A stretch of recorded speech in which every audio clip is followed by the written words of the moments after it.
ਤੁਸੀਂ ਵੇਖ ਰਹੇ ਹੋ ਟੀਵੀ ਪੰਜਾਬੀ ਦੁਨੀਆ ਹਫਤਾਵਾਰੀ ਪ੍ਰੋਗਰਾਮ ਧਰਮ ਤੇ ਸਮਾਜ ਲੈ ਕੇ ਅਸੀਂ ਤੁਹਾਡੀ ਸੇਵਾ 'ਚ ਹੋ ਗਏ ਜੀ ਹਾਜ਼ਰ। ਮੇਰੇ ਨਾਲ ਸਟੂਡੀਓ 'ਚ ਵਿਰਾਜਮਾਨ ਨੇ ਜੀ ਡਾਕਟਰ ਗੁਰਨਾਮ ਕੌਰ, ਸਿੱਖ ਸਕਾਲਰ ਨੇ, ਜਿਨ੍ਹਾਂ ਨਾਲ ਅਸੀਂ ਹਰ ਹਫਤੇ ਤੁਹਾਡੀ ਧਾਰਮਿਕ ਮੁੱਦਿਆਂ ਦੇ ਉੱਤੇ ਸਾਂਝ ਪਾਉਂਦੇ ਹਾਂ। ਕੋਈ ਨਾ ਕੋਈ ਨਵਾਂ ਵਿਸ਼ਾ ਲੈ ਕੇ ਅਸੀਂ ਹਰ ਹਫਤੇ ਤੁਹਾਡੀ ਸੇਵਾ 'ਚ ਹਾਜ਼ਰ ਹੁੰਦੇ ਹਾਂ। ਅੱਜ ਦਾ ਵਿਸ਼ਾ ਅਸੀਂ ਚੁਣਿਆ ਹੈ ਸ਼ੇਖ ਫਰੀਦ ਜੀ ਸ਼ਕਰਗੰਜ, ਜਿਨ੍ਹਾਂ ਦੀ ਬਾਣੀ ਗੁਰੂ ਗ੍ਰੰਥ ਸਾਹਿਬ 'ਚ ਦਰਜ ਹੈ। ਇੱਕ ਮਹਾਨ ਸੂਫੀ ਪੀਰ ਹੋਏ ਨੇ, ਫਕੀਰ ਹੋਏ ਨੇ। ਉਹਨਾਂ ਦੀ ਬਾਣੀ ਜਿਹੜੀ ਆ ਉਹ ਸਿੱਖ ਧਰਮ ਦੇ ਦਰਸ਼ਨ ਦੇ ਨਾਲ ਕਿੰਨੀ ਕੁ ਮੇਲ ਖਾਂਦੀ ਆ ਜਾਂ ਕੋਈ ਉਹਦੇ ਵਿੱਚ ਵੱਖਰਾਪਣ ਹੈ, ਡਾਕਟਰ ਸਾਹਿਬਾਂ ਕੋਲੋਂ ਜਾਣਾਂਗੇ। ਔਰ ਸ਼ੇਖ ਫਰੀਦ ਦੇ ਨਾਂ ਦਾ ਜਿਹੜੀ ਬਾਣੀ ਆ, ਸ਼ਲੋਕ ਨੇ, ਉਹ ਬਹੁਤ ਮਹੱਤਵਪੂਰਨ ਗਿਣੇ ਜਾਂਦੇ ਨੇ। ਔਰ ਅਸੀਂ ਹਮੇਸ਼ਾ ਹੀ ਉਹਨਾਂ ਨੂੰ ਬੜੀ ਸ਼ਰਧਾ ਨਾਲ ਆਪਣੇ ਗੁਰੂ ਸਾਹਿਬਾਂ ਦੇ ਵਾਂਗੇ ਹੀ ਯਾਦ ਕਰਦੇ ਹਾਂ। ਸੋ ਸਭ ਤੋਂ ਪਹਿਲਾਂ ਤਾਂ ਡਾਕਟਰ ਸਾਹਿਬ ਤੁਹਾਡਾ ਸਵਾਗਤ ਕਰਦੇ ਹਾਂ ਜੀ ਅੱਜ ਦੇ ਇਸ ਪ੍ਰੋਗਰਾਮ। ਵਾਹਿਗੁਰੂ ਜੀ ਕਾ ਖਾਲਸਾ, ਵਾਹਿਗੁਰੂ ਜੀ ਕੀ ਫਤਿਹ ਜੀ। ਸ਼ੁਕਰੀਆ ਡਾਕਟਰ ਸਾਹਿਬ। ਗੁਰੂ ਗ੍ਰੰਥ ਸਾਹਿਬ ਦੀ ਵਿਲੱਖਣਤਾ ਜਦੋਂ ਆਪਾਂ ਗਿਣਦੇ ਹਾਂ ਬਾਕੀ ਧਰਮਾਂ ਨਾਲ, ਜਦੋਂ ਵੀ ਕੰਪੈਰੀਜ਼ਨ ਹੁੰਦਾ ਤੇ ਗੱਲ ਚੱਲਦੀ ਆ ਕਿ ਸਿੱਖ ਧਰਮ ਦਾ ਪਹਿਲੇ ਹੀ ਗੱਲ ਇਹ ਹੈ ਕਿ ਸਿੱਖ ਧਰਮ ਬਹੁਤ ਖੁੱਲੀ ਕੈਨਵਸ ਤੇ ਲਿਖਿਆ ਗਿਆ ਚੀਜ਼ਾਂ ਨੇ, ਬਹੁਤ ਖੁੱਲਾ ਡੁੱਲਾ ਧਰਮ ਹੈ, ਮਤਲਬ ਅੰਬਰੀ ਉਡਾਰੀਆਂ ਲਾਉਣ ਵਰਗਾ। ਤੇ ਇਹਦੇ ਵਿੱਚ ਕੋਈ ਵੀ ਕੱਟੜਵਾਦ ਨਹੀਂ ਆ, ਕਿਸੇ ਧਰਮ ਦੀ ਮੁਖਾਲਫਤ ਨਹੀਂ ਆ। ਔਰ ਵੱਖ-ਵੱਖ ਧਰਮਾਂ ਦੇ ਜਿਹੜੇ ਉਹ ਗੁਰੂ ਸਾਹਿਬਾਂ ਦੇ ਵੇਲੇ ਜਾਂ ਗੁਰੂ ਸਾਹਿਬਾਂ ਤੋਂ ਵੀ ਪਹਿਲਾਂ ਦੇ ਵੇਲੇ ਕੁਝ ਲੋਕਾਂ ਨੇ ਜੋ ਆਪਣੀ ਬਾਣੀ ਕਹਿ ਲਓ ਜਾਂ ਉਹਨਾਂ ਨੇ ਕੁਝ ਰਚਨਾਵਾਂ ਲਿਖੀਆਂ ਸੀ, ਗੁਰੂ ਸਾਹਿਬ ਨੇ ਉਹਨਾਂ ਨੂੰ ਗੁਰੂ ਗ੍ਰੰਥ ਸਾਹਿਬ ਦੇ ਵਿੱਚ ਆਪਣੇ ਬਰਾਬਰ ਜਗ੍ਹਾ ਦਿੱਤੀ ਹੈ, ਜਿਹੜੀ ਬਹੁਤ ਵੱਡੀ ਗੱਲ ਹੈ। ਇਹਦਾ ਹੁੰਦਾ ਨਹੀਂ ਆ, ਸਿੱਖ ਧਰਮ 'ਚ ਇਹ ਵਿਲੱਖਣ ਚੀਜ਼ ਹੈ। ਤੇ ਉਹਦੇ ਵਿੱਚ ਸ਼ੇਖ ਫਰੀਦ ਦੀ ਬਾਣੀ ਦਾ ਦਰਜ ਹੋਣਾ ਤੇ ਸ਼ੇਖ ਫਰੀਦ ਦੀ ਬਾਣੀ ਦਾ ਜਿਹੜਾ ਸਿੱਖ ਸੰਕਲਪ ਨਾਲ ਜਿਹੜੀਆਂ ਚੀਜ਼ਾਂ ਮਿਲਦੀਆਂ ਨੇ, ਸਿੱਖ ਦਰਸ਼ਨ ਨਾਲ ਮਿਲਦੀਆਂ, ਉਹਦੇ ਤੇ ਆਪਾਂ ਅੱਜ ਗੱਲਬਾਤ ਕਰਨ ਲਈ ਬੈਠੇ ਹਾਂ। ਤੇ ਤੁਸੀਂ ਸਾਨੂੰ ਥੋੜਾ ਜਿਹਾ ਦੱਸੋ ਵੀ ਸ਼ੇਖ ਫਰੀਦ ਦੀ ਬਾਣੀ ਦਾ ਸੰਕਲਪ ਕੀ ਆ, ਸਿੱਖ ਧਰਮ ਦੇ ਨਾਲ ਉਹਦਾ ਕਿੰਨਾ ਕੁ ਵਾਸਤਾ ਆ, ਕੀ ਗੁਰੂ ਸਾਹਿਬ ਨੂੰ ਉੱਚ ਲੱਗਿਆ ਹੋਵੇਗਾ ਕਿ ਉਹਨਾਂ ਦੀ ਬਾਣੀ 94ਵੇਂ ਰੂਪ 'ਚ ਲਿਆ ਕੇ ਸ਼ਲੋਕ ਜਿਹੜੇ ਆ ਉਹ ਦਰਜ ਕੀਤੇ ਗਏ। ਹਾਂਜੀ, ਬੜਾ ਇੰਟਰਸਟਿੰਗ ਤੁਹਾਡਾ ਹੈਗਾ ਇਹ ਸਵਾਲ। ਆਪਾਂ ਜਿਵੇਂ ਪਹਿਲਾਂ ਵੀ ਗੱਲ ਕਰ ਰਹੇ ਸੀ, ਜਿਸ ਦਿਨ ਗੁਰੂ ਗ੍ਰੰਥ ਸਾਹਿਬ ਦੀ ਸੰਪਾਦਨਾ ਤੇ ਗੱਲ ਕੀਤੀ ਸੀ ਕਿ ਬਾਣੀ ਸੂਫੀ ਸੰਤਾਂ ਦੀ, ਜਿਹਦੇ ਵਿੱਚ ਬਾਬਾ ਸ਼ੇਖ ਫਰੀਦ ਪ੍ਰਮੁੱਖ ਨੇ, ਤੇ ਜਾਂ ਵੈਸ਼ਨਵ ਭਗਤਾਂ ਦੀ ਬਾਣੀ ਸ੍ਰੀ ਗੁਰੂ ਗ੍ਰੰਥ ਸਾਹਿਬ ਵਿੱਚ ਉਹ ਸ਼ਾਮਿਲ ਕੀਤੀ ਗਈ ਸੀ ਜਿਹੜੀ ਵਿਚਾਰਧਾਰਾ ਦੇ ਤੌਰ ਤੇ ਸ੍ਰੀ ਗੁਰੂ ਗ੍ਰੰਥ ਸਾਹਿਬ ਦੀ ਬਾਣੀ ਨਾਲ ਜਾਂ ਗੁਰੂ ਸਾਹਿਬਾਨ ਦੇ ਵਿਚਾਰਧਾਰਾ ਦੇ ਨਾਲ ਸੁਮੇਲ ਜਿਹਦਾ ਹੈਗਾ ਮੇਲ ਖਾਂਦੀ ਹੈ। ਬਹੁਤ ਹੀ ਆਪਣਾ ਡਿਟੇਲ ਦੇ ਵਿੱਚ ਨਾ ਜਾਂਦੇ ਆ, ਮੈਂ ਇਹ ਵੀ ਦੇਖਿਆ ਕਿ ਜਿਵੇਂ ਹੁਣ ਬਾਬਾ ਸ਼ੇਖ ਫਰੀਦ ਕਈ ਥਾਵਾਂ ਦੇ ਉੱਤੇ ਥੋੜਾ ਨਿਰਾਸ਼ਾਜਨਕ ਵੀ ਨੇ ਜਾਂ ਲੱਗਦਾ ਵੀ ਪੈਸੀਮਿਸਟਿਕ ਐਟੀਟਿਊਡ ਹੈ। ਉੱਥੇ ਗੁਰੂ ਅਰਜਨ ਦੇਵ ਪਾਤਸ਼ਾਹ ਨੇ ਜਦੋਂ ਸੰਪਾਦਨ ਕੀਤੇ, ਸੰਕਲਨ ਕੀਤਾ ਸ੍ਰੀ ਗੁਰੂ ਗ੍ਰੰਥ ਸਾਹਿਬ ਦਾ, ਤਾਂ ਉੱਥੇ ਨਾਲ ਕੁਝ ਥਾਵਾਂ ਤੇ ਆਪਣੇ ਗੁਰੂ ਅਮਰਦਾਸ ਦੇ ਸ਼ਲੋਕ ਦਿੱਤੇ ਹੋਏ ਨੇ ਨਾਲ। ਇਸੇ ਤਰ੍ਹਾਂ ਗੁਰੂ ਨਾਨਕ ਦੇਵ ਪਾਤਸ਼ਾਹ ਦੇ ਨੇ, ਪੰਜਵੇਂ ਪਾਤਸ਼ਾਹ ਨੇ ਆਪ ਵੀ ਉੱਤਰ ਦਿੱਤਾ ਹੋਇਆ, ਯਾਨੀ ਉੱਥੇ ਨਾਲ ਦੀ ਨਾਲ ਉੱਤਰ ਵੀ ਦਿੱਤਾ ਹੋਇਆ। ਕਿਉਂਕਿ ਜਿਹੜਾ ਸਿੱਖ ਧਰਮ ਹੈ ਉਹ ਚੜ੍ਹਦੀ ਕਲਾ ਵਾਲਾ ਮਨੁੱਖ, ਚਾਹੇ ਦੁੱਖ ਦੇ ਵਿੱਚ ਹੈ ਚਾਹੇ ਸੁੱਖ ਦੇ ਵਿੱਚ ਹੈ, ਕਿਸੇ ਵੀ ਅਵਸਥਾ ਦੇ ਵਿੱਚ ਉਹਨੇ ਚੜ੍ਹਦੀ ਕਲਾ ਦੇ ਵਿੱਚ ਰਹਿਣਾ ਹੈ ਨਾ, ਤੇ ਉਸ ਹਿਸਾਬ ਦੇ ਨਾਲ ਕੀਤਾ ਹੋਇਆ। ਸੋ ਮੈਂ ਉਹ ਦੇਖ ਰਹੀ ਸੀ ਜਿਵੇਂ ਹੁਣ ਸਿੱਖ ਧਰਮ ਦੇ ਵਿੱਚ ਸਾਧ ਸੰਗਤ ਦਾ ਸੰਕਲਪ ਆਉਂਦਾ ਹੈ। ਹਾਂਜੀ, ਕਿ ਸਾਨੂੰ ਜਿਹੜਾ ਮਾਡਲ ਦਿੱਤਾ ਗਿਆ ਹੈ ਗੁਰੂ ਸਾਹਿਬਾਨ ਵੱਲੋਂ, ਉਹ ਦਿੱਤਾ ਹੀ ਸੰਗਤੀ ਮਾਡਲ ਦਿੱਤਾ ਗਿਆ ਕਿ ਕਿਤੇ ਆਈਸੋਲੇਸ਼ਨ ਦੇ ਵਿੱਚ ਜਾ ਕੇ ਭਗਤੀ ਕਰਨ ਦੀ ਲੋੜ ਨਹੀਂ ਹੈ। ਸੰਗਤ ਦੇ ਵਿੱਚ ਜਾਇਆ ਤੇ ਨਾਮ ਜਪਿਆ, ਨਾਮ ਦੀ ਗੱਲ ਕੀਤੀ ਹੈ, ਫਿਰ ਗੁਰੂ ਦੀ ਗੱਲ ਕੀਤੀ ਹੈ ਕਿ ਗੁਰੂ ਹੈ ਜਿਹੜਾ ਉਹ ਸਾਡਾ ਰਾਹ ਦਰਸਾਵੇ। ਕਿ ਮੈਂ ਉਹਨਾਂ ਦੇ ਬਾਣੀ ਦੇ ਵਿੱਚੋਂ, ਬਾਬਾ ਫਰੀਦ ਜੀ ਦੇ ਵਿੱਚੋਂ ਇਸ ਗੱਲ ਨੂੰ ਦੱਸਣ ਲਈ 2-3 ਮੈਂ ਉਹਨਾਂ ਦੇ ਸ਼ਬਦ ਦੇ ਵਿੱਚੋਂ, ਰਾਗ ਆਸਾ ਦੇ ਵਿੱਚ ਉਹਨਾਂ ਸ਼ਬਦ, ਉਹਦੇ ਵਿੱਚ ਮੈਂ 2-3 ਪੰਕਤੀਆਂ ਨੇ ਜਿਹੜੀਆਂ ਉਹ ਨੋਟ ਕੀਤੀਆਂ ਸੀਗੀਆਂ ਵੀ ਭਲਾ ਬਾਬਾ ਸ਼ੇਖ ਫਰੀਦ ਕਿਸ ਤਰ੍ਹਾਂ ਉਹਦੇ ਉੱਤੇ ਕਰਦੇ ਨੇ। ਜਿਵੇਂ ਹੁਣ ਗੁਰੂ ਗ੍ਰੰਥ ਸਾਹਿਬ ਦੇ ਵਿੱਚ ਜਾਂ ਗੁਰੂ ਸਾਹਿਬਾਨ ਵੱਲੋਂ ਜਿਹੜਾ ਪ੍ਰਮਾਤਮਾ ਦਾ ਜਾਂ ਕਰਤਾ ਪੁਰਖ ਦਾ ਸੰਕਲਪ ਦਿੱਤਾ ਗਿਆ, ਉਹਦੇ ਵਿੱਚ ਉਹਨੂੰ ਅਥਾਹ ਅਗੰਮ, ਬੇਅੰਤ, ਅਪਰੰਪਾਰ, ਪਾਲਣਹਾਰ, ਬਹੁਤ ਸਾਰੇ ਜਿਹੜੇ ਹੈਗੇ ਨੇ ਉਹਦੇ ਨਾਲ ਅਲੰਕਾਰ ਜੋੜੇ ਗਏ, ਉਹਨਾਂ ਦੀ ਉਪਮਾ ਵਿਸ਼ੇਸ਼ਤਾਵਾਂ ਦੱਸਣ ਵੀ ਉਹ ਕਿੰਨਾ ਹੋ ਹੈਗਾ ਹਨਾ। ਹੁਣ ਇਸੇ ਤਰ੍ਹਾਂ ਇਹ ਆਪਣੇ ਸ਼ਬਦ ਦੇ ਵਿੱਚ ਬਾਬਾ ਫਰੀਦ ਕਹਿੰਦੇ ਨੇ, ਪਰਵਤਗਾਰ ਅਪਾਰ ਅਗੰਮ ਬੇਅੰਤ ਤੂੰ ਜਿਨ੍ਹਾਂ ਪਛਾਤਾ ਸੱਚ ਚੁੰਮਾ ਪੈਰ ਨੂੰ। ਹੁਣ ਗੁਰੂ ਗ੍ਰੰਥ ਸਾਹਿਬ ਦੇ ਵਿੱਚ ਵੀ ਸੱਚ ਦੀ ਗੱਲ ਕੀਤੀ ਗਈ ਹੈ ਜਾਂ ਗੁਰਬਾਣੀ ਦੇ ਵਿੱਚ ਵੀ ਸੱਚ ਦੀ ਗੱਲ ਕੀਤੀ ਗਈ ਹੈ। ਪਹਿਲਾਂ ਇਹਨੂੰ ਸਤਨਾਮ ਕਹਿ ਕੇ ਫਿਰ ਅੱਗੇ ਉਹ ਸੱਚ ਦੀ ਗੱਲ ਫੇਰ ਕਰਦੇ ਨੇ, ਬੋਲੀਏ ਸੱਚ ਧਰਮ ਝੂਠ ਨਾ ਬੋਲੀਏ, ਜੋ ਗੁਰ ਦੱਸੇ ਬਾਟ ਫਰੀਦਾ ਜੋਲੀਏ। ਇੱਥੇ ਗੁਰੂ ਦੀ ਗੱਲ ਆ ਗਈ ਹੈ। ਇੱਕ ਵੀ ਧਰਮ ਹੈ ਜਿਹੜਾ ਕੀ ਹੈ ਉਹ ਸੱਚ ਹੈ ਤੇ ਸੱਚ ਹੀ ਬੋਲਣਾ ਮਨੁੱਖ ਨੇ, ਤੇ ਜੋ ਰਸਤਾ ਗੁਰੂ ਦੱਸਦਾ ਉਹਦੇ ਉੱਤੇ ਚੱਲਣਾ ਹੈ ਨਾ। ਭਾਵੇਂ ਬਹੁਤ ਸੰਖੇਪ ਹੈ ਪਰ ਇਹਦੇ ਵਿੱਚ ਗੱਲਾਂ ਨੇ ਜਿਹੜੀਆਂ ਉਹ ਪਤਾ ਲੱਗ ਜਾਂਦੀਆਂ। ਫਿਰ ਅੱਗੇ ਰਾਗ ਸੂਹੀ ਦੇ ਵਿੱਚ ਹੀ ਫਿਰ ਕਹਿੰਦੇ, ਵਿਦਣ ਖੋਹੀ ਮੁੰਡ ਅਕੇਲੀ, ਨਾ ਕੋ ਸਾਥੀ ਨਾ ਕੋ ਬੇਲੀ, ਕਰ ਕਿਰਪਾ ਪ੍ਰਭ ਸਾਧ ਸੰਗ ਮੇਲੀ, ਜਾਂ ਫਿਰ ਦੇਖਾਂ ਤਾਂ ਮੇਰਾ ਅੱਲਾ ਬਈ। ਵੀ ਦੇਖੋ ਉਹ ਕਹਿੰਦਾ ਵੀ ਖੂਹੀ ਹੈ ਜਿਹੜੀ ਉਹ ਅਕੇਲੀ ਹੈ, ਥਾਂ ਅਕੇਲੀ ਹੈ, ਉੱਥੇ ਕੋਈ ਹੋਰ ਇਸਤਰੀ ਹੈ ਨਹੀਂ ਤੇ ਇਸਤਰੀ ਇਕੱਲੀ ਖੜੀ ਹੈ, ਉਹ ਨਾ ਉੱਥੇ ਕੋਈ ਸਾਥੀ ਹੈ ਨਾ ਉਹਦਾ ਕੋਈ ਮਿੱਤਰ ਹੈ। ਪਰ ਕਹਿੰਦੇ ਜਦੋਂ ਉਸ ਅਕਾਲ ਪੁਰਖ ਦੀ ਪ੍ਰਭੂ ਦੀ ਕਿਰਪਾ ਹੋਈ ਹੈ ਤਾਂ ਉਹਨੇ ਮੈਨੂੰ ਸਾਧ ਸੰਗਤ ਦੇ ਨਾਲ ਮੇਰਾ ਮੇਲ ਕਰਾ ਦਿੱਤਾ। ਕਿਉਂਕਿ ਗੁਰਬਾਣੀ ਦੇ ਵਿੱਚ ਵੀ ਹੁਣ ਸਾਧ ਸੰਗਤ ਨੂੰ ਸਭ ਤੋਂ ਵੱਡਾ ਜਿਹੜਾ ਹੈਗਾ ਆਪਾਂ ਕਹਿ ਸਕਦੇ ਹਾਂ ਮੰਨਿਆ ਗਿਆ, ਜਿੱਥੇ ਜਾ ਕੇ ਮਨੁੱਖ ਆਪਣੇ ਵਿਕਾਰ ਤਿਆਗਦਾ ਜਾਂ ਗੁਰੂ ਦੀ ਸਿੱਖਿਆ ਦਾ ਪਾਲਣ ਕਰਦਾ। ਤੇ ਜਦੋਂ ਤੁਸੀਂ ਸਾਧ ਸੰਗਤ ਦੇ ਵਿੱਚ ਜਾਂਦੇ ਹੋ ਤਾਂ ਫਿਰ ਉੱਥੇ ਅਕਾਲ ਪੁਰਖ ਦਾ ਮਨੁੱਖ ਨੂੰ ਅਨੁਭਵ ਹੁੰਦਾ ਤੇ ਉਹਨੂੰ ਲੱਗਦਾ ਕਿ ਉਹ ਮੇਰਾ ਸਾਥੀ ਹੈ, ਉਹ ਮੇਰਾ ਦੋਸਤ ਹੈਗਾ। ਅੱਛਾ ਡਾਕਟਰ ਸਾਹਿਬ, ਵੈਸੇ ਮੈਂ ਚਲੋ ਵਿਸਾਰ ਚ ਤੁਹਾਡੇ ਕੋਲ ਸਾਰੀਆਂ ਚੀਜ਼ਾਂ ਪੁੱਛਦੇ ਹਾਂ।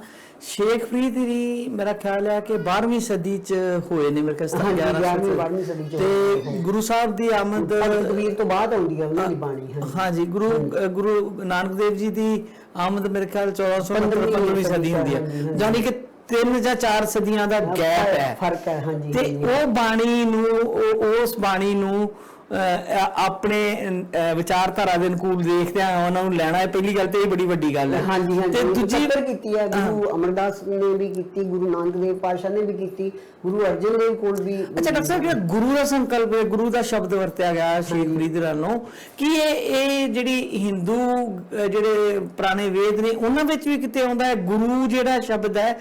ਇੱਕ ਮਤਲਬ ਇਸਲਾਮ ਦੇ ਵਿੱਚ ਜ਼ਿਆਦਾ ਜਿਹੜਾ ਹੈਗਾ ਸ਼ਬਦ ਉਹ ਆਚਾਰੀਆ ਵਰਤਿਆ ਜਾਂਦਾ ਹੈ, ਵੇਦਾਂ ਦੇ ਵਿੱਚ ਵੀ ਮਿਲਦਾ ਹੈ, ਉਪਨਿਸ਼ਦਾਂ ਦੇ ਵਿੱਚ ਮਿਲਦਾ ਹੈ, ਤੇ ਗੁਰੂ ਦੇ ਕੋਲ ਗੁਰੂ ਦਕਸ਼ਨਾ ਦੀ ਗੱਲ ਕੀਤੀ ਜਾਂਦੀ ਹੈ। ਹਿੰਦੂ ਧਰਮ ਦੇ ਵਿੱਚ ਵੀ ਹੈਗਾ ਇਹ, ਪਰ ਇਸਲਾਮ ਵਿੱਚ ਗੁਰੂ ਦਾ ਕਨਸੈਪਟ ਨਹੀਂ ਹੈ ਨਾ ਜ਼ਿਆਦਾ, ਕਿਉਂਕਿ ਮੈਂ ਦੇ ਵਿੱਚ ਨਹੀਂ ਹੈ, ਕਿਉਂਕਿ ਇਹ ਸੂਫੀਆਂ ਨੇ ਦੇਖੋ ਸੂਫੀ ਹਿੰਦੁਸਤਾਨ ਦੀ ਧਰਤੀ ਤੇ ਆਏ।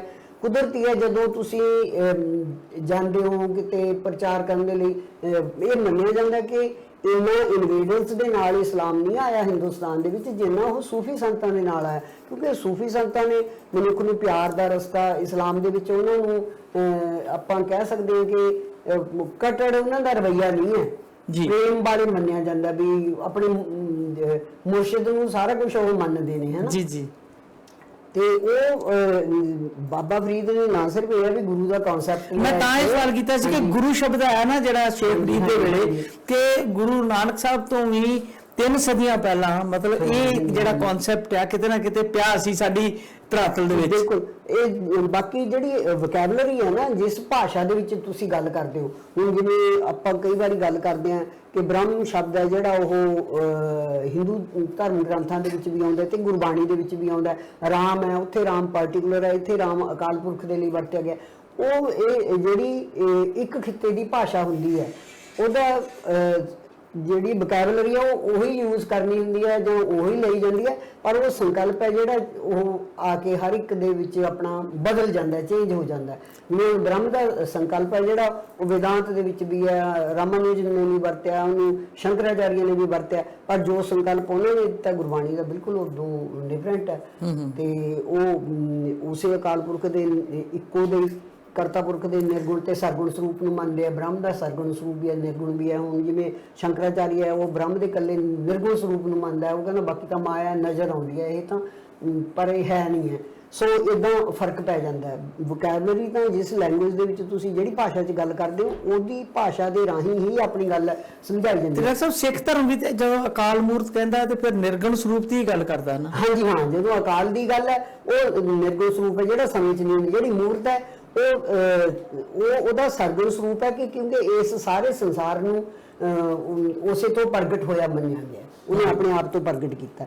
ਸੋ ਬਾਬਾ ਫਰੀਦ ਵੀ ਆਪਣੀ ਜਿਹੜੀ ਰਚਨਾ ਉਹ ਹੈਗੀ ਆ, ਉਹ ਪੰਜਾਬੀ ਦੇ ਵਿੱਚ ਕਰਦੇ ਨੇ। ਦੇਖੋ ਜੀ ਜੀ, ਭਾਸ਼ਾ ਅੱਛਾ ਉਹ ਇੱਕ ਚੀਜ਼ ਹੋਰ ਹੈ ਕਿ ਕੁਝ ਲੋਕ ਕਨਫਿਊਜ਼ ਕਰ ਦਿੰਦੇ ਨੇ ਕਿ ਜਦੋਂ ਗਿਣਤੀਆਂ ਕਰਦੇ ਕਿ ਰਾਮ ਸ਼ਬਦ ਇੰਨੀ ਵਾਰ ਆਇਆ, ਫਲਾਣਾ ਸ਼ਬਦ ਇੰਨੀ ਵਾਰ ਆਇਆ, ਪਰ ਉਹ ਰੈਫਰੈਂਸਿਸ ਦੇ ਤੌਰ ਤੇ ਆਇਆ ਜਾਂ ਮਤਲਬ ਜਾਂ ਨਹੀਂ, ਉਹ ਪਰਮਾਤਮਾ ਹੁਣ ਜਿਵੇਂ ਜੇ ਭਗਤ ਕਬੀਰ ਗੱਲ ਕਰਦੇ ਨੇ, ਹਾਲਾਂਕਿ ਉਹਨਾਂ ਨੂੰ ਵੀ ਮੰਨਿਆ ਜਾਂਦਾ ਵੀ ਉਹ ਮੁਸਲਮਾਨ ਸੀਗੇ, ਹੈ ਨਾ, ਤੇ ਭਗਤ ਕਬੀਰ ਗੱਲ ਕਰਦੇ ਜਾਂ ਰਵਿਦਾਸ ਕਰਦੇ, ਈਵਨ ਗੁਰੂ ਸਾਹਿਬਾਨ ਨੇ ਵੀ ਗੱਲ ਕੀਤੀ ਹੈ ਰਾਮ ਦੀ। ਇੱਥੇ ਦੋ ਸੈਂਸਸ ਦੇ ਵਿੱਚ ਰਾਮ ਸ੍ਰੀ ਗੁਰੂ ਗ੍ਰੰਥ ਸਾਹਿਬ ਵਿੱਚ ਤੁਹਾਨੂੰ ਮਿਲਦਾ। ਇੱਕ ਰਾਮ ਹੈ ਜਿਹੜਾ ਪਰਮਾਤਮਾ ਦੇ ਵਾਸਤੇ ਵਰਤਿਆ ਗਿਆ, ਜਿੱਥੇ ਰਾਮਚੰਦਰ ਦੀ ਗੱਲ ਕੀਤੀ ਗਈ ਹੈ ਉੱਥੇ ਰਾਜਾ ਰਾਮ ਉਹਨੂੰ ਕਿਹਾ, ਉਸ ਰੈਫਰੈਂਸ ਦੇ ਵਿੱਚ ਉਹਦੀ ਗੱਲ ਕੀਤੀ ਹੋਈ ਹੈ। ਮਤਲਬ ਇਦਾਂ ਹੀ ਹੁਣ ਜਿਵੇਂ ਗੋਬਿੰਦ ਹੈ, ਗੋਬਿੰਦ ਕ੍ਰਿਸ਼ਨ ਨੂੰ ਵੀ ਕਹਿੰਦੇ ਨੇ, ਪਰ ਤੁਸੀਂ ਆਪਾਂ ਭਗਤ ਬਾਣੀ ਪੜ੍ਹੀਏ ਚਾਹੇ ਗੁਰੂ ਸਾਹਿਬਾਨ ਦੀ ਬਾਣੀ ਪੜ੍ਹੀਏ, ਉੱਥੇ ਗੋਬਿੰਦ ਅਕਾਲ ਪੁਰਖ ਦੇ ਵਾਸਤੇ ਜਿਹਨੇ ਗੋ ਠਾਲੀ ਹੋਈ ਹੈ, ਮਤਲਬ ਧਰਤੀ ਨੂੰ ਆਸਰਾ ਦਿੱਤਾ ਹੋਇਆ, ਉਹ ਗੋਬਿੰਦ ਹੈ ਉਹ। ਸੋ ਇਹ ਵੋਕੈਬਲਰੀ ਤਾਂ ਉਹਨੇ ਜਿਹੜੀ ਭਾਸ਼ਾ ਜਿੱਥੇ ਜਿਸ ਖਿੱਤੇ 'ਚ ਤੁਸੀਂ ਰਹਿੰਦੇ ਹੋ ਉਸ ਭਾਸ਼ਾ ਨੂੰ ਵਰਤੋਗੇ, ਪਰ ਉਹਦਾ ਸੰਕਲਪ ਤੁਹਾਡਾ ਆਪਣਾ ਮਤਲਬ ਹੈਗਾ। ਗੁਰਬਾਣੀ ਦੀ ਜਿਹੜੀ ਇੰਟਰਪ੍ਰੀਟੇਸ਼ਨ ਹੈ ਜਾਂ ਜਿਹੜੀ ਉਹਦੀ ਆਪਾਂ ਕਹਿ ਸਕਦੇ ਉਹਦਾ ਦਰਸ਼ਨ ਹੈ, ਉਹ ਆਪਣਾ ਹੈ, ਉਹ ਆਪਣਾ ਹੈ। ਰਾਮ ਸ਼ਬਦ ਵੀ ਦੋ ਸੈਂਸ ਵਿੱਚ ਇਸੇ ਕਰਕੇ ਵਰਤਿਆ ਹੋਇਆ, ਇੱਕ ਜਿਹੜਾ ਪਰਮਾਤਮਾ ਦੇ ਲਈ ਹੈ, ਦੂਸਰਾ ਜਿਹੜਾ ਰਾਮਚੰਦਰ ਹੈ ਪਾਰਟਿਕੂਲਰ, ਜਿਹੜਾ ਇਤਿਹਾਸ ਦੇ ਵਿੱਚ ਮਿਥਿਹਾਸ ਦੇ ਵਿੱਚ ਜੋ ਵੀ ਆਪਾਂ ਕਹੀਏ ਰਮਾਇਣ ਦਾ ਜੋ ਹੀਰੋ ਹੈ ਉਹ ਉਸ ਰੂਪ ਦੇ ਵਿੱਚ ਹੋਇਆ। ਤੁਸੀਂ ਸ਼ੁਰੂਆਤ 'ਚ ਜ਼ਿਕਰ ਕੀਤਾ ਹੈ ਕਿ ਫਰੀਦ ਜੀ ਦੀ ਬਾਣੀ ਜੇ ਕਿਤੇ ਲੱਗਦਾ ਸੀ ਗੁਰੂ ਸਾਹਿਬ ਨੂੰ ਜਿੱਦਾਂ ਗੁਰਬਾਣੀ ਦਾ ਜਿਹੜਾ ਸੰਕਲਪ ਹੈ ਉਹ ਚੜ੍ਹਦੀ ਕਲਾ ਦਾ ਆ, ਤੇ ਕਿਤੇ ਇਸ ਤਰ੍ਹਾਂ ਦਾ ਲੱਗਦਾ ਤੁਹਾਨੂੰ ਕਿ ਸ਼ੇਖ ਫਰੀਦ ਦਾ ਕੋਈ ਢਹਿੰਦੀ ਕਲਾ ਵਾਲਾ ਕੋਈ ਸ਼ਲੋਕ ਆਉਂਦੇ ਹੋਣ ਤੇ ਉਹਨੂੰ ਗੁਰੂ ਸਾਹਿਬ ਨੇ ਆਪਣੇ ਸ਼ਲੋਕਾਂ ਨਾਲ ਸੁਧਾਰ ਕੇ ਜਾਂ ਉਹਦਾ ਜਵਾਬ ਦੇ ਕੇ ਸੁਧਾਰ ਕੇ ਨਹੀਂ, ਉਹਨਾਂ ਨੇ ਦੇਖੋ ਉਹਨਾਂ ਨੇ ਚੇਂਜ ਨਹੀਂ ਕੀਤੀ ਬਾਬਾ ਫਰੀਦ ਦੀ ਬਾਣੀ ਆਪਣਾ ਉੱਤਰ ਦਿੱਤਾ। ਆਪਾਂ ਮੈਂ ਐਗਜ਼ਾਮਪਲ ਜਿਵੇਂ ਦਿੱਤੇ, ਬਾਬਾ ਫਰੀਦ ਕਹਿੰਦੇ ਨੇ ਜਿਹੜੇ ਉਹਨਾਂ ਦੇ ਸ਼ਲੋਕ ਹੀ ਨੇ ਮੇਨ, ਕਿਉਂਕਿ ਸ਼ਬਦ ਬਹੁਤ ਥੋੜੇ ਆ ਉਹਨਾਂ ਦੇ ਸ੍ਰੀ ਗੁਰੂ ਗ੍ਰੰਥ ਸਾਹਿਬ ਦੇ ਵਿੱਚ, ਜ਼ਿਆਦਾ ਸ਼ਲੋਕ ਨੇ ਉਹ। ਤੇ ਸ਼ਲੋਕ ਦੇ ਵਿੱਚ ਉਹ ਕਹਿੰਦੇ ਨੇ, ਫਰੀਦਾ ਕਾਲੀ ਜਿਵੇਂ ਨਾ ਰਾਵਿਆ ਧੌਲੀ ਰਾਵੈ ਕੋਏ, ਕਰ ਸਾਇੰਸ ਪਿਰਹੜੀ ਰੰਗ ਨਵੇਲਾ ਹੋਏ। ਕਹਿੰਦੇ ਵੀ ਜਿਹੜੇ ਬੰਦੇ ਨੇ ਜਦੋਂ ਜਵਾਨੀ ਸੀਗੀ ਉਦੋਂ ਨਹੀਂ ਜੇ ਪਰਮਾਤਮਾ ਨੂੰ ਧਿਆਇਆ ਤਾਂ ਹੁਣ ਬੁੱਢੇ ਵੇਲੇ ਕੀ ਧਿਆਊਗਾ, ਵੀ ਇਹ ਉਦੋਂ ਧਿਆਉਣਾ ਚਾਹੀਦਾ ਜਦੋਂ ਜਵਾਨ ਹੁੰਦਾ। ਹੁਣ ਇਹਦਾ ਉੱਤਰ ਗੁਰੂ ਤੀਜੇ ਪਾਤਸ਼ਾਹ ਦਿੰਦੇ ਨੇ ਅਮਰਦਾਸ, ਹੈ ਨਾ, ਉਹ ਕੀ ਕਹਿੰਦੇ ਨੇ, ਫਰੀਦਾ ਕਾਲੀ ਧੌਲੀ ਸਾਹਿਬ ਸਦਾ ਹੈ, ਜੇ ਲੋਚੈ ਸਭ ਕੋਏ, ਆਪਣਾ ਲਾਇਆ ਪਿਰ ਨ ਲੱਗਈ। ਫਰੀਦਾ ਕਾਲੀ ਧੌਲੀ ਸਾਹਿਬ ਸਦਾ ਹੈ, ਜੇ ਲੋਚੈ ਸਭ ਕੋਏ, ਆਪਣਾ ਲਾਇਆ ਪਿਰ ਨ ਲੱਗਈ। ਇੱਥੇ ਮੇਰੇ ਖਿਆਲ ਹੈ ਸ਼ਬਦ ਮਿਸੋ, ਜੇ ਲੋਚੈ ਸਭ ਕੋਈ, ਇਹ ਪਿਰਮ ਪਿਆਲਾ ਖਸਮ ਕਾ ਜੈ ਭਾਵੈ ਤਾ ਦੇ। ਹੁਣ ਗੁਰੂ ਅਮਰਦਾਸ ਉੱਤੇ ਕਹਿੰਦੇ ਵੀ ਕਾਲੇ ਨੇ ਚਾਹੇ ਧੌਲੇ ਨੇ, ਇਹਦੇ ਨਾਲ ਕੋਈ ਫਰਕ ਨਹੀਂ ਪੈਂਦਾ ਤੁਸੀਂ ਜਵਾਨ ਹੋ ਗਏ ਕਿ ਬੁੱਢੇ ਹੋ ਗਏ, ਜਦੋਂ ਉਸ ਅਕਾਲ ਪੁਰਖ ਨੇ ਆਪਣੀ ਮਿਹਰ ਕਰਨੀ ਹੈ, ਜਿਹਨੂੰ ਉਹ ਆਪਣੇ ਵੱਲ ਲਾਉਂਦਾ ਉਹ ਲੱਗ ਜਾਂਦਾ, ਕਿਸੇ ਵੀ ਅਵਸਥਾ ਵਿੱਚ ਲੱਗ ਜਾਂਦਾ। ਤੇ ਹੁਣ ਗੁਰੂ ਆਪਣਾ ਤੇਗ ਬਹਾਦਰ ਕਹਿੰਦੇ ਕਾਹੇ ਰੇ ਬਣ ਖੋਜਣ ਜਾਏ, ਗੱਲ ਕਰਦੇ ਨੇ ਵੀ ਬਣ ਦੇ ਵਿੱਚ ਕਿਉਂ ਖੋਜਣ ਜਾਂਦਾ। ਉਹ ਜਿਹੜਾ ਹੈਗਾ ਅਕਾਲ ਪੁਰਖ ਉਹ ਤਾਂ ਤੋਹੇ ਸੰਗ ਸਮਾਈ ਤੇਰੇ ਨਾਲ, ਉਹ ਸਦਾ ਵਸ ਰਿਹਾ। ਹੁਣ ਇਦਾਂ ਦੀ ਗੱਲ ਬਾਬਾ ਫਰੀਦ ਕਰਦੇ ਨੇ, ਜਦੋਂ ਵੀ ਜੰਗਲ ਜੰਗਲ ਕਿਆ ਭਵੈ ਬਣ ਕੰਡਾ ਮੋੜਾ, ਵਸੀ ਰੱਬ ਹਿਆਲੀ ਹੈ ਜੰਗਲ ਕਿਆ ਢੂੰਡੇ, ਕਿ ਵੀ ਤੂੰ ਐਵੇਂ ਕੰਡਿਆਂ ਨੂੰ ਮੱਧਦਾ ਫਿਰਦਾ, ਜੰਗਲ ਦੇ ਵਿੱਚ ਕੀ ਕਰਨ ਜਾਂਦਾ, ਰੱਬ ਤਾਂ ਤੇਰੇ ਨਾਲ ਵਸਦਾ, ਇਹਨੂੰ ਆਪਣੇ ਕਿੰਨੀ ਮੇਰੇ ਮਤਲਬ ਗੁਰਮਤਿ ਦੇ ਨਾਲ ਕਿੰਨੀ ਮੇਲ ਖਾਂਦੀ ਜਿਹੜੀ ਹੈ ਬਿਲਕੁਲ ਉਹੀ ਹੈ ਨਾ ਵੀ ਉਹ ਕ੍ਰਾਈਟੇਰੀਆ ਉਹਨਾਂ ਨੇ ਉਹੀ ਰੱਖਿਆ ਕਿ ਜੋ ਬਾਣੀ ਗੁਰੂ ਸਾਹਿਬਾਨ ਦੇ ਵਿਚਾਰਧਾਰਾ ਦੇ ਨਾਲ ਸੁਮੇਲ ਹੈ, ਜਿਹਦਾ ਮੇਲ ਖਾਂਦੀ ਹੈ, ਉਹੀ ਉਹਨਾਂ ਲਈ ਹੈ। ਹੁਣ ਅੱਗੇ ਇਦਾਂ ਹੀ ਇਸ ਸੰਸਾਰ ਨੂੰ ਬਾਣੀ ਦੇ ਵਿੱਚ ਵੀ ਆਪਣਾ ਮਤਲਬ ਸਹੁਰਾ ਘਰ ਕੇ ਹੈ, ਤੇ ਵੀ ਇੱਥੇ ਦਾ ਟਾਈਮ ਕੱਟਣ ਮਨੁੱਖ ਆਇਆ ਹੋਇਆ, ਤੇ ਪੇਕਾ ਘਰ ਹੈ ਜਿਹੜਾ ਉਹ ਜਿੱਥੇ ਅਕਾਲ ਪੁਰਖ ਦੇ ਨਾਲ ਸਦੀਵ ਹੀ ਵਸਣਾ ਮਨੁੱਖ ਨੇ, ਹੈ ਨਾ। ਤੇ ਹੁਣ ਇੱਥੇ ਬਾਬਾ ਫਰੀਦ ਵੀ ਕਹਿੰਦੇ, ਸਹੁਰਾ ਢੋਈ ਨਾ ਲਹੈ ਪਈਏ ਨਾਹੀ ਥੋ, ਪਿਰ ਵਾਤੜੀ ਨਾ ਪੁੱਛਈ ਧਨ ਸੁਹਾਗਣ ਨਾ, ਵੀ ਤੇਰੀ ਨਾ ਤਾਂ ਸਹੁਰਿਆਂ ਦੇ ਵਿੱਚ ਕੋਈ ਤੈਨੂੰ ਪੁੱਛਦਾ, ਢੋਈ ਵੀ ਤੈਨੂੰ ਕੋਈ ਮਿਲਦੀ, ਤੇ ਪੇਕਿਆਂ ਦੇ ਵਿੱਚ ਵੀ ਤੇਰਾ ਕੋਈ ਥਾਂ ਤੂੰ ਆਪਣੀ ਬਣਾਈ ਨਹੀਂ ਹੈਗੀ, ਤੇ ਤੇਰਾ ਜਿਹੜਾ ਖਸਮ ਹੈ ਜਾਂ ਪਤੀ ਹੈ ਉਹ ਤੇਰੀ ਗੱਲ ਨਹੀਂ ਪੁੱਛਦਾ, ਤੇ ਆਪਣਾ ਨਾਂ ਤੂੰ ਸੁਹਾਗਣ ਰੱਖਿਆ ਹੋਇਆ। ਉਹਦਾ ਫਿਰ ਦਿੰਦੇ ਨੇ ਗੁਰੂ ਅਮਰਦਾਸ ਉੱਤਰ, ਸਹੁਰੇ ਪਈਏ ਕੰਤ ਕੀ, ਕੰਤ ਅਗੰਮ ਅਥਾ, ਅਗੰਮ ਅਥਾ ਅਕਾਲ ਪੁਰਖ ਨੂੰ ਕਿਹਾ ਗਿਆ ਜਿਹਦਾ ਸਾਰ ਨਹੀਂ ਪਾਇਆ ਜਾ ਸਕਦਾ, ਜਿਹਨੂੰ ਜਾਣਿਆ ਨਹੀਂ ਜਾ ਸਕਦਾ। ਨਾਨਕ ਸੋ ਸੁਹਾਗਣੀ ਜੋ ਭਾਵੈ ਬੇਪਰਵਾਹ, ਵੀ ਉਹੀ ਸੁਹਾਗਣੀ ਹੈ, ਵੀ ਇਹ ਨਹੀਂ ਹੈ ਵੀ ਤੂੰ ਜਿਹਨੂੰ ਭਾਵੇਂ, ਹਾਂਜੀ ਹਾਂਜੀ ਜਿਹੜੀ ਉਹਨੂੰ ਭਾਉਂਦੀ ਹੈ ਉਹੀ ਹੈ। ਸੋ ਇਦਾਂ ਨਾ ਬਹੁਤ ਸਾਰੇ ਆਪਾਂ ਨੂੰ ਮਿਲਦੇ ਨੇ। ਅੱਛਾ ਡਾਕਟਰ ਸਾਹਿਬ, ਮੈਂ ਇੱਕ ਤੁਹਾਨੂੰ ਰੋਕ ਕੇ ਥੋੜਾ ਜਿਹਾ ਇੱਥੇ ਇੱਕ ਹੋਰ ਪੁੱਛ ਲਾਂ। ਜਿਹੜਾ ਇਹ ਮਤਲਬ ਹੈਗਾ ਗੁਰੂ ਗ੍ਰੰਥ ਸਾਹਿਬ ਦੀ ਸੰਪਾਦਨਾ ਜਿੱਦਾਂ ਆਪਾਂ ਕਹਿੰਦੇ ਕਿ ਪੰਜਵੀਂ ਪਾਤਸ਼ਾਹੀ ਨੇ ਕੀਤੀ, ਤੇ ਉਸ ਤੋਂ ਬਾਅਦ ਕੁਝ ਇੱਕ ਜਿਹੜੀ ਬਾਣੀ ਆ ਉਹ ਗੁਰੂ ਗੋਬਿੰਦ ਸਿੰਘ ਸਾਹਿਬ ਦੀ ਜਾਂ ਤੇਗ ਬਹਾਦਰ ਸਾਹਿਬ ਦੇ ਗੁਰੂ ਤੇਗ ਬਹਾਦਰ ਸਾਹਿਬ ਦੀ ਐਡ ਕੀਤਾ ਗੁਰੂ ਗੋਬਿੰਦ ਸਿੰਘ। ਹਾਂਜੀ, ਅੱਛਾ ਉਹਦੇ ਵਿੱਚ ਵੀ ਇੱਕ ਮੈਂ ਬਚਪਨ ਚ ਬਹੁਤ ਚਿਰ ਪਹਿਲਾਂ ਸੁਣਦਾ ਹੁੰਦਾ ਸੀਗਾ ਕਿ ਗੁਰੂ ਤੇਗ ਬਹਾਦਰ ਦੇ ਜਿਹੜੇ ਸ਼ਲੋਕ ਨੇ ਜਿਹੜੇ ਭੋਗ ਤੋਂ ਥੋੜਾ ਚਿਰ ਪਹਿਲਾਂ ਪੜ੍ਹਦੇ, ਉਹਦੇ ਵਿੱਚ ਵੀ ਕਿਤੇ ਨਾ ਕਿਤੇ ਥੋੜਾ ਢਹਿੰਦੀ ਕਲਾ ਵਾਲੀ ਗੱਲ ਸੀਗੀ, ਜਿਹਨੂੰ ਗੁਰੂ ਸਾਹਿਬ ਨੇ ਨਾਲ ਹੀ ਅਗਲਾ ਸ਼ਲੋਕ ਜੋੜ ਕੇ ਉਹ ਸ਼ਾਇਦ ਗੁਰੂ ਗੋਬਿੰਦ ਸਿੰਘ ਵੱਲ ਇਸ਼ਾਰਾ ਕਰਦੇ ਲੋਕ ਜਿਹੜੇ ਦੱਸਦੇ ਆ, ਜਿਸ ਤਰ੍ਹਾਂ ਉਹਦੇ ਵਿੱਚੋਂ ਮੈਨੂੰ ਯਾਦ ਆ ਰਿਹਾ, ਨਾ ਬਲ ਹੁਆ ਨਾ ਬੰਧਨ ਟੂਟਾ ਵਾਲੀ, ਸਭ ਕੁਛ ਹੋਤ ਪਾਏ ਨਾਨਕ ਸਭ ਕੁਛ ਤੁਮਰੇ ਹੱਥ ਮੈਂ ਤੁਮ ਹੀ ਹੋਤ ਸਹਾਏ। ਉਹ ਕਹਿੰਦੇ ਮੈਨੂੰ ਮੈਂ ਜਿੰਨਾ ਸੁਣਿਆ ਸੀਗਾ ਉਹ ਇਦਾਂ ਸੀਗਾ ਕਿ ਗੁਰੂ ਤੇਗ ਬਹਾਦਰ ਦੇ ਸ਼ਲੋਕਾਂ ਵਿੱਚ ਜਿੱਥੇ ਕਿਤੇ ਥੋੜਾ ਜਿਹੀ ਉਦਾਸੀ ਆਈ ਤੇ ਮੰਨਿਆ ਨਹੀਂ ਜਾਂਦਾ ਇਹ, ਕਿਉਂਕਿ ਦੇਖੋ ਜਿੱਥੇ ਮੈਂ ਸੋਚਿਆ ਵੀ ਬਾਣੀ ਹੈ ਉੱਥੇ ਮਹਿਲਾ ਨਾਲ ਲਿਖਿਆ ਹੋਇਆ ਤੇ ਗੁਰੂ ਗੋਬਿੰਦ ਸਿੰਘ ਸਾਹਿਬ ਨੇ ਐਡ ਕੀਤੀ ਹੈ। ਜੇ ਉਹਨਾਂ ਨੇ ਆਪਣੀ ਬਾਣੀ ਉਹ ਸ਼ਲੋਕ ਦਾ ਉੱਤਰ ਦਿੱਤਾ ਹੁੰਦਾ, ਇਹਦੇ ਵਿੱਚ ਤਾਂ ਗੁਰੂ ਤੇਗ ਬਹਾਦਰ ਰਸ ਨੇ ਪਹਿਲਾਂ ਉਹ ਆਪ ਹੀ ਕੁਐਸਚਨ ਕਰਦੇ ਨੇ, ਬਲ ਛੁੱਟ ਕੇ ਉਹ ਬੰਧਨ ਪੜੇ ਕੁਛ ਨਾ ਹੋ ਤਾਂ ਪਾਏ, ਉਹੀ ਨਾ ਫਿਰ ਉਹ ਕੰਟਰੋਵਰਸ਼ੀਅਲ ਥੋੜਾ ਲੱਗਦਾ ਨਾ ਵੀ ਪਹਿਲੀ ਗੱਲ ਕੋਸ਼ਾ ਮਗਲੇ ਉਹ ਆਪ ਹੀ ਉੱਤਰ ਦੇ ਕੇ ਸਭ ਕੁਝ ਤੁਮਰੇ ਹੱਥ ਮੈਂ ਤੁਮ ਹੀ ਹੋਤ ਸਹਾਏ। ਉਹ ਤਾਂ ਮਨੁੱਖ ਨੂੰ ਸਗੋਂ ਆਪ ਹੀ ਐਫਰਟਸ ਕਰਨ ਦੇ ਵਾਸਤੇ ਕਿਹਾ ਹੋਇਆ ਹੈ ਕਿ ਵੀ ਤੂੰ ਖੁਦ ਹੀ ਆਪਣੇ ਆਪ ਦੀ ਹੈਲਪ ਹੈ ਜਿਹੜੀ ਜਾਂ ਆਪਣੀ ਉਹ ਹੈਗੀ, ਜਿਵੇਂ ਗੁਰੂ ਨਾਨਕ ਸਾਹਿਬ ਨੇ ਕਿਹਾ ਨਾ ਕਿ ਉਹ ਜਦੋਂ ਬਾਬਰ ਹਮਲਾ ਕਰਦਾ ਕਿ ਪੀਰ ਧਿਆਉਣ ਦੇ ਨਾਲ ਜਾਂ ਮੰਨਤਾ ਮੰਨਣ ਨਾਲ ਕੁਝ ਨਹੀਂ ਹੋਣਾ ਹੈਗਾ, ਤੁਹਾਨੂੰ ਆਪਣੇ ਯੋਗਾ ਯਾਨੀ ਕਿ ਉਹ ਸਾਰੇ ਸ਼ਲੋਕ ਨੌਵੇਂ ਮਹੱਲੇ ਦੇ ਕੰਪਲੀਟ ਦੇ ਨੇ। ਹਾਂਜੀ, ਕਿਉਂਕਿ ਇਹ ਨਹੀਂ ਹੋ ਸਕਦਾ ਵੀ ਗੁਰੂ ਗੋਬਿੰਦ ਸਿੰਘ ਸਾਹਿਬ ਨੇ ਆਪਣਾ ਸ਼ਲੋਕ ਵਿੱਚ ਐਡ ਕੀਤਾ ਹੋਇਆ ਹੋਵੇ। ਮੈਂ ਤਾਂ ਤੁਹਾਨੂੰ ਇਹ ਸਵਾਲ ਪੁੱਛ ਰਿਹਾ ਸੀ, ਜੇ ਤੁਸੀਂ ਦੱਸ ਰਹੇ ਨਾ ਵੀ ਸ਼ੇਖ ਫਰੀਦ ਰਾਂ ਦੇ ਸ਼ਲੋਕ ਤੋਂ ਬਾਅਦ ਗੁਰੂ ਅਮਰਦਾਸ ਪਾਤਸ਼ਾਹ ਨੇ ਵਿੱਚ ਜੋੜਿਆ, ਉਹਨਾਂ ਨੇ ਦੇਖੋ ਜਿਹੜੇ ਹੁਣ ਜਿੱਥੇ ਗੁਰੂ ਅਮਰਦਾਸ ਪਾਤਸ਼ਾਹ ਦਾ ਨੇ ਦਿੱਤਾ ਉੱਤਰ ਉੱਥੇ ਮਹਿਲਾ ਤੀਜਾ ਲਿਖਿਆ ਉਹਨਾਂ ਨੇ, ਜਿੱਥੇ ਪੰਜਮ ਪਾਤਸ਼ਾਹ ਨੇ ਦਿੱਤਾ ਉੱਥੇ ਉਹਨਾਂ ਨੇ ਮਹਿਲਾ ਪੰਜਵਾਂ ਲਿਖਿਆ, ਜਿੱਥੇ ਗੁਰੂ ਨਾਨਕ ਸਾਹਿਬ ਦਾ ਅੱਛਾ ਡਾਕਟਰ ਸਾਹਿਬ ਇੱਕ ਸਵਾਲ ਹੋਰ ਪੈਦਾ ਹੁੰਦਾ ਮੇਰੇ ਦਿਮਾਗ 'ਚ ਵੀ ਜਿੱਦਾਂ ਆਪਾਂ ਪਹਿਲਾਂ ਗੱਲ ਕੀਤੀ ਕਿ 12ਵੀਂ ਸਦੀ 'ਚ ਹੋਏ ਨੇ ਸ਼ੇਖ ਫਰੀਦ ਰੀ ਤੇ ਗੁਰੂ ਸਾਹਿਬ ਹੋਏ 15ਵੀਂ ਸਦੀ ਤੇ ਬਾਅਦ ਦਾ ਸਮਾਂ ਆਪਾਂ ਵੇਖੀਏ ਤਾਂ ਹੋਰ ਅੱਗੇ ਵੱਧਦਾ ਜਾਂਦਾ ਹੈ, ਤੇ ਜਿਹੜੇ ਸ਼ਲੋਕ ਦੇ ਨਾਲ ਉਹਦਾ ਜਵਾਬ ਦਿੱਤਾ ਜਾਂ ਉਹਨੂੰ ਕਾਊਂਟਰ ਕੀਤਾ ਜਾਂ ਸਿੱਖ ਫਿਲਾਸਫੀ ਨਾਲ ਜੋੜਿਆ, ਉਹ ਤੁਸੀਂ ਕਹਿ ਰਹੇ ਹੋ ਤੀਜੇ ਪਾਤਸ਼ਾਹ ਨੇ ਕੀਤਾ। ਤੀਜੇ ਪਾਤਸ਼ਾਹ ਨੇ ਵੀ ਗੁਰੂ ਨਾਨਕ ਸਾਹਿਬ ਦਾ ਵੀ ਗੁਰੂ ਅਰਜਨ ਦੇਵ ਪਾਤਸ਼ਾਹ ਦੇ ਵੀ ਨੇ। ਨਹੀਂ ਮੈਂ ਕਹਿ ਰਿਹਾ ਸੰਪਾਦਨਾ ਕੀਤੀ ਪੰਜਵੇਂ ਪਾਤਸ਼ਾਹੀ ਨੇ, ਤੇ ਫਿਰ ਮਤਲਬ ਏਦਾਂ ਕੀ ਤੁਹਾਨੂੰ ਏਦਾਂ ਲੱਗਦਾ ਕਿ ਉਹ ਬਾਣੀ ਸ਼ੇਖ ਫਰੀਦ ਰਾਂ ਦੀ ਉਹਨਾਂ ਦੇ ਹੱਥਾਂ 'ਚ ਹੁੰਦੀ ਹੋਈ ਆਈ ਹੋਊਗੀ, ਉਹਨੂੰ ਪੜਿਆ ਹੋਵੇਗਾ ਗੁਰੂ ਤੇ ਆਪਣੇ ਗੁਰੂ ਅਮਰਦਾਸ ਰਾਂ ਨੇ, ਤੇ ਫਿਰ ਉਹਦਾ ਜਵਾਬ ਦਿੱਤਾ ਹੋਵੇਗਾ ਜਾਂ ਫਿਰ ਗੁਰੂ ਨਾਨਕ ਦੇਵ ਪਾਤਸ਼ਾਹ ਗਏ ਉੱਥੇ ਮੁਲਤਾਨ ਬਾਬਾ ਸ਼ੇਖ ਫਰੀਦ ਦੇ ਜਿਹੜਾ ਉਹਨਾਂ ਦਾ ਸਥਾਨ ਹੈ ਨਾ, ਦਰਗਾਹ ਕਹੀਏ ਉਹਨੂੰ ਮਜ਼ਾਰ ਕਹੀਏ ਜੋ ਵੀ ਕਹਿਣਾ ਹੈ, ਉਹਨਾਂ ਦਾ ਜਿਹੜਾ ਸਥਾਨ ਹੈ ਉੱਥੇ ਗਏ ਉਹ, ਉੱਥੋਂ ਜਿਹੜਾ ਉਹਨਾਂ ਦਾ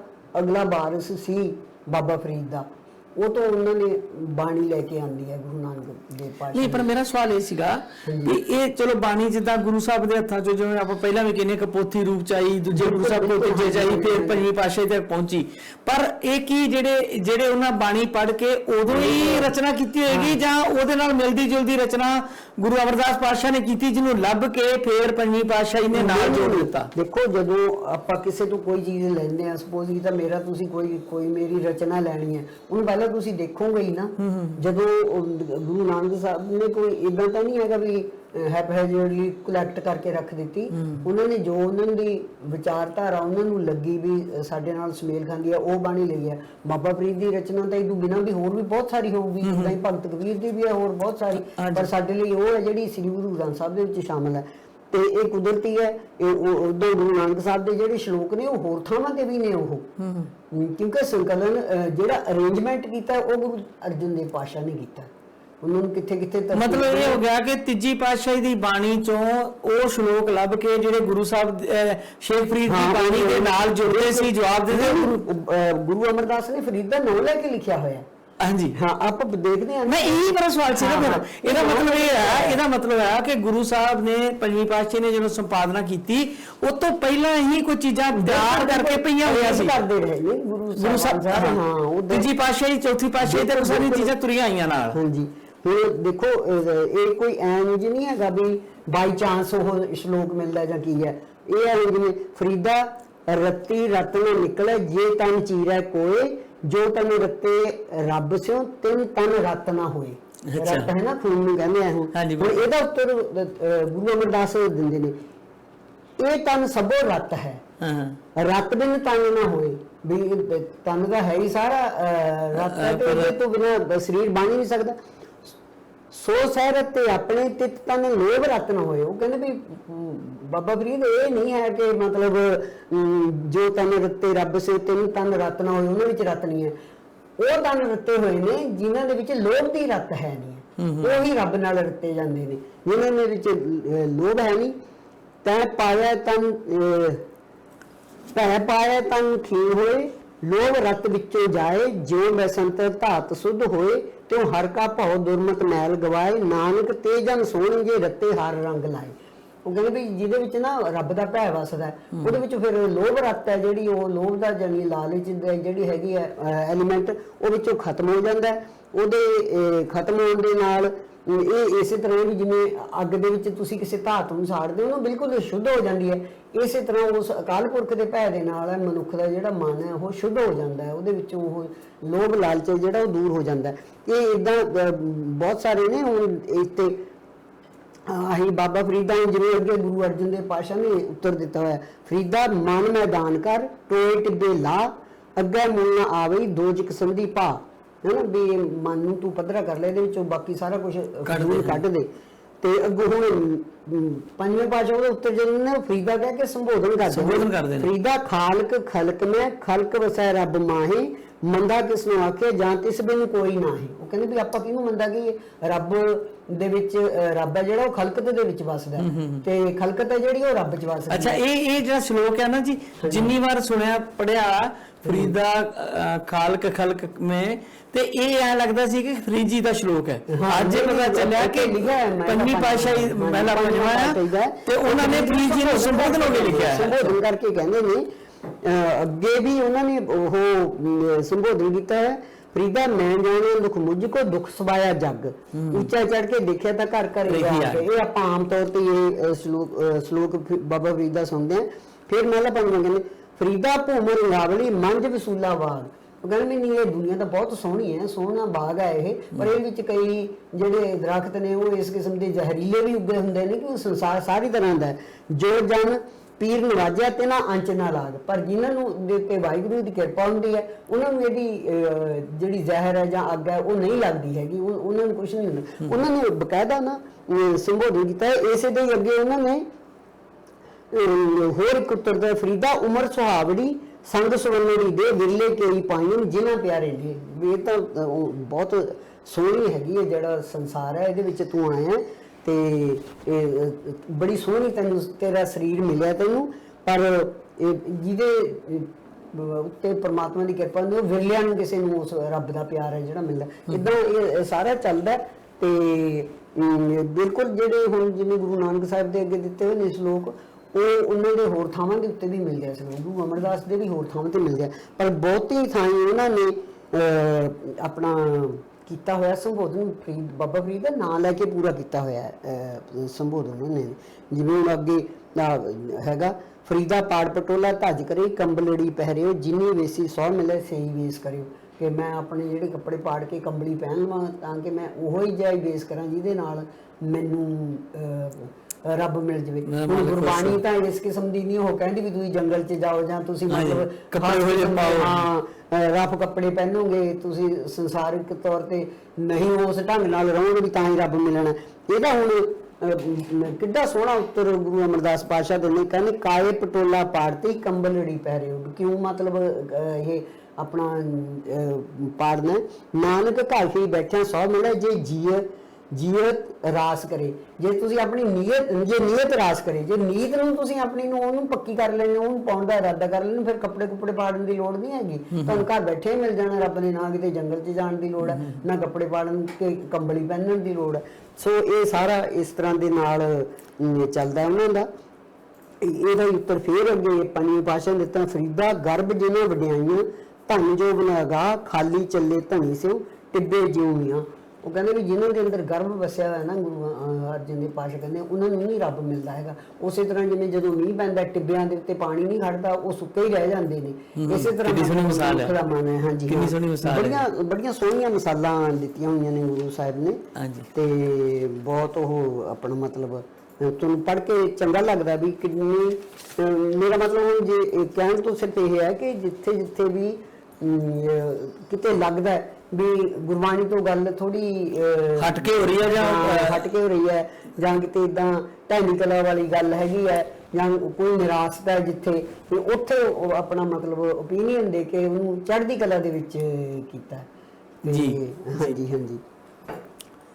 ਹੁਣ ਆਮ ਤੌਰ ਤੇ ਕਿਹਾ ਜਾਂਦਾ ਵੀ ਕਿਹੜੇ ਵੇਲੇ ਰੱਬ ਦੀ ਭਗਤੀ ਕਰਨੀ ਚਾਹੀਦੀ ਹੈ ਨਾ, ਕਦੋਂ ਕਹਿੰਦੇ ਹੁਣ ਇੱਥੇ ਬਾਬਾ ਫਰੀਦ ਕਹਿੰਦੇ ਫਰੀਦਾ ਪਿਛਲ ਰਾਤ ਨਾ ਜਾਗਿਓ ਜੀਵ ਦੜੋ ਮੋਇਓ, ਜੈ ਤਾਂ ਰੱਬ ਵਿਸਾਰਿਆ ਤਾਂ ਰੱਬ ਨਾ ਵਿਸਾਰਿਓ, ਕਿ ਤੂੰ ਆਪਣੇ ਮਤਲਬ ਪਿਛਲਾ ਪੈਰ ਤੜਕੇ ਦਾ ਮੰਨਿਆ ਜਾਂਦਾ ਨਾ, ਮੰਨਿਆ ਜਾਂਦਾ ਵੀ ਉਸ ਵੇਲੇ ਹਾਂ ਜ਼ਿਆਦਾ ਚੰਗੀ ਤਰ੍ਹਾਂ ਹੁੰਦੀ ਹੈ ਵੀ ਤੂੰ ਉਹਦੇ ਜਾਗਿਆ ਨਹੀਂ ਹੈਗਾ ਤੇ ਜਿਉਂਦਾ ਹੀ ਮਰ ਗਿਆ ਤੂੰ ਤਾਂ, ਤੇ ਵੀ ਤੂੰ ਤਾਂ ਰੱਬ ਨੂੰ ਵਿਸਾਰਤਾ ਪਰ ਰੱਬ ਨੇ ਤੈਨੂੰ ਨਹੀਂ ਵਿਸਾਰਿਆ।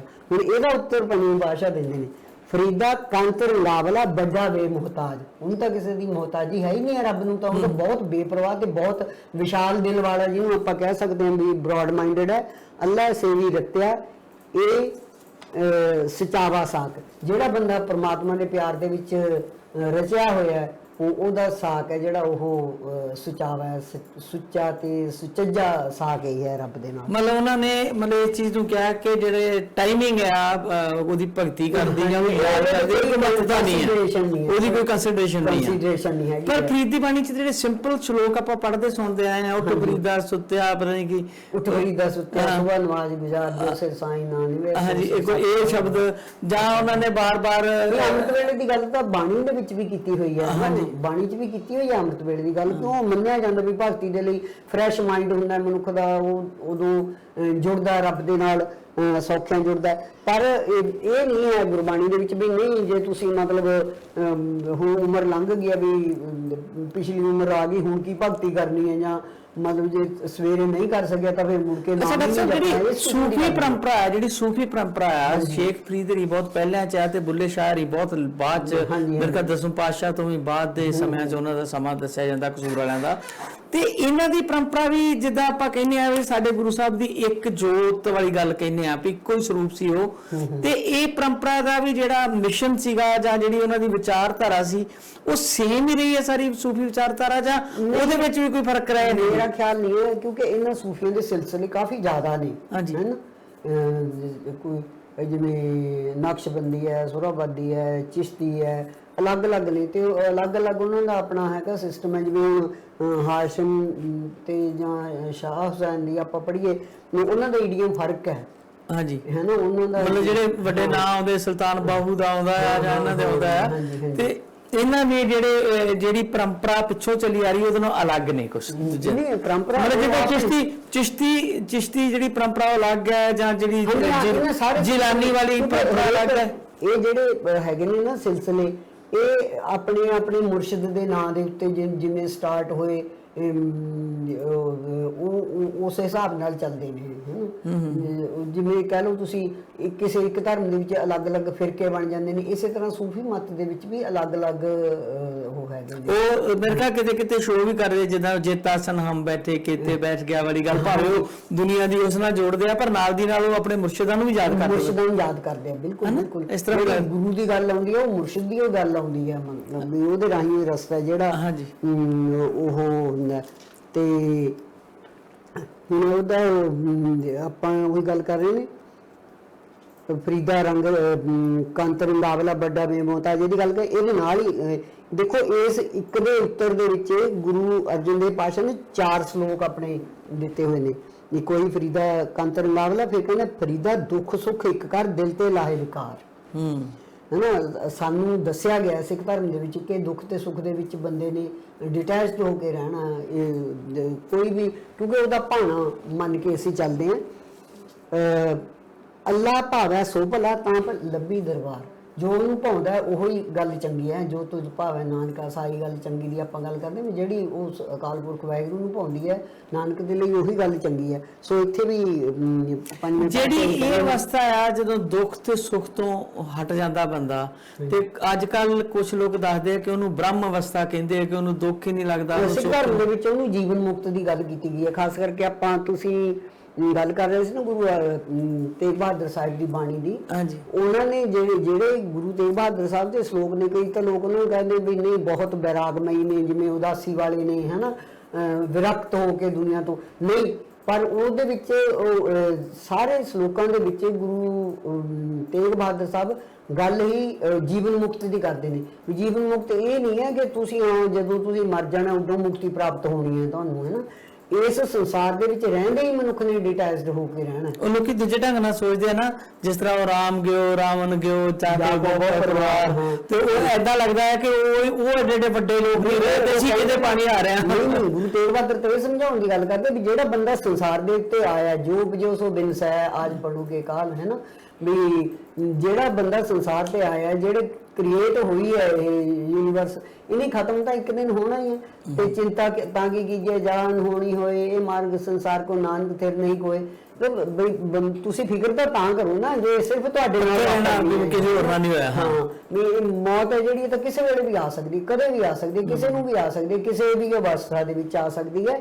ਇਸ ਕਰਕੇ ਇਹਦੀ ਚਿੰਤਾ ਨਹੀਂ ਕਰਨੀ, ਡਿਟੈਚ ਹੋ ਕੇ ਰਹਿਣਾ। ਜਦੋਂ ਉਹਦਾ ਜੀ ਕਰੂ ਸੱਦ ਲਵੇ ਤੇ ਜਦੋਂ ਉਹਨੇ ਭੇਜਣਾ ਸੰਸਾਰ ਦੇ ਉੱਤੇ ਭੇਜ ਦਿੰਦਾ। ਉਹ ਇਸ ਕਿਸਮ ਦਾ ਕਿ ਚੜ੍ਹਦੀ ਕਲਾ ਦੇ ਵਿੱਚ ਮਨੁੱਖ ਨੇ ਰਹਿਣਾ, ਹੈ ਨਾ। ਜੇ ਮੌਤ ਦੇ ਭੈ ਦੇ, ਸਭ ਤੋਂ ਵੱਡਾ ਮਨੁੱਖ ਦੇ ਲਈ ਮੌਤ ਦਾ ਭੈ ਹੁੰਦਾ। ਤੇ ਸਿੱਖ ਧਰਮ ਦੇ ਵਿੱਚ ਜਿਹੜੀ ਮਤਲਬ ਬਹੁਤ ਇੰਪੋਰਟੈਂਟ ਮੈਂ ਇਹਨੂੰ ਕਹੂੰਗੀ, ਉਸੇ ਕਰਕੇ ਬੰਦਾ ਸ਼ਹਾਦਤ ਤੇ ਰਾਹ ਤੇ ਤੁਰਦਾ। ਉਹ ਕੋਈ ਐਵੇਂ ਨਹੀਂ। ਹੁਣ ਇਸਲਾਮ ਦੇ ਵਿੱਚ ਆਪਾਂ ਸੁਣਦੇ ਵੀ ਉਹ ਜੰਨਤ ਦਾ ਦਿੱਤਾ ਜਾਂਦਾ ਹੈ, ਲਾਲਚ ਕਹਿ ਲਓ ਵੀ ਹੂਰਾਂ ਮਿਲਣਗੀਆਂ ਉੱਥੇ, ਜੋ ਤੁਹਾਨੂੰ ਇੱਥੇ ਪ੍ਰਾਪਤ ਨਹੀਂ ਹੋਇਆ ਉਹ ਉੱਥੇ ਹੋਊਗਾ। ਇਹ ਨਹੀਂ ਹੈ। ਸਿੱਖ ਧਰਮ ਦੇ ਵਿੱਚ ਇਹ ਹੈ ਕਿ ਤੁਸੀਂ ਇਹ ਸੰਸਾਰ ਤੇ ਆਏ ਹੋ, ਇਹ ਤੁਹਾਨੂੰ ਇੱਕ ਅਪਰਚੂਨਿਟੀ ਦਿੱਤੀ ਹੈ ਰੱਬ ਨੇ, ਕਿਉਂਕਿ ਮਨੁੱਖ ਹੀ ਇੱਕ ਇਕੱਲਾ ਹੈਗਾ ਜਿਹੜਾ ਸੋਚ ਸਕਦਾ, ਜਿਹੜਾ ਆਪਣੇ ਤਰਕ ਦੇ ਨਾਲ ਜੀਵਨ ਨੂੰ ਜਿਉ ਸਕਦਾ ਹੈ ਵੀ ਵਧੀਆ ਇਹਨੂੰ ਮੈਂ ਕਿਵੇਂ ਬਣਾਉਣਾ।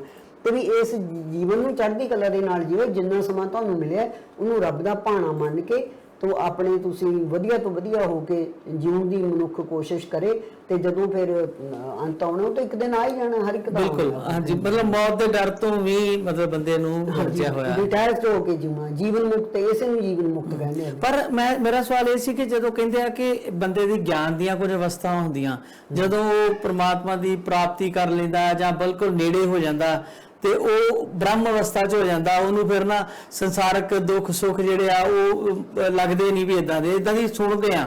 ਤੇ ਕਈ ਸੰਤ ਮੈਂ ਵੇਖਦਾ ਹੁੰਦਾ ਸੀ ਬਚਪਨ 'ਚ, ਸਾਡੇ ਵੀ ਇੱਕ ਪਿੰਡ ਆਉਂਦੇ ਹੁੰਦੇ ਸੀ ਸੰਤ, ਉਹਨਾਂ ਨੇ ਸ਼੍ਰੀ 108 ਬ੍ਰਹਮ ਗਿਆਨੀ ਸੰਤ ਬਾਬਾ ਫਲਾਣਾ। ਉਹ ਕੀ ਹੁੰਦੇ ਨੇ 108 ਬ੍ਰਹਮ ਗਿਆਨੀ? ਉਹ ਮੇਰਾ ਖਿਆਲ ਹੈ ਉਹਨਾਂ ਦੀ ਉਹ ਪਰੰਪਰਾ ਹੈਗੀ ਹੈ ਵੀ ਇਹ ਕਿੰਨਵਾਂ ਬੰਦਾ ਹੈਗਾ ਆਪਣਾ, ਮਤਲਬ ਜਾਂ ਕੀ ਹੈ ਮੈਨੂੰ ਨਹੀਂ ਪਤਾ। ਨਹੀਂ, ਪਰ 107 ਵੀ ਹੋਊ, 6 ਵੀ ਹੋਊ, 9 ਵੀ ਹੋਣਾ ਹੀ ਹੈ। ਪਰ ਨਹੀਂ, ਮੈਂ ਤਾਂ ਬਹੁਤ ਸਾਰਾ 108 ਹੀ ਵੇਖਦਾ। ਹੋ ਸਕਦਾ ਉਹਨਾਂ ਨੇ ਆਪਣਾ ਨੰਬਰ ਰੱਖ ਲਿਆ ਹੋਵੇ ਉਹਦਾ, ਹੈ ਨਾ। ਜਿਵੇਂ ਉਹ ਕਹਿ ਦਿੰਦੇ ਨੇ ਨਾ ਵੀ ਅਠੋਤਰੀ ਮਾਲਾ ਜਪਦੇ 108 ਮਣ ਕੇ ਆਂਦੀ ਹੈ, ਕੁਛ ਏਦਾਂ ਦਾ ਹਿਸਾਬ ਕਿਤਾਬ ਹੋਣਾ ਵੀ ਰੱਖਿਆ ਹੋਇਆ।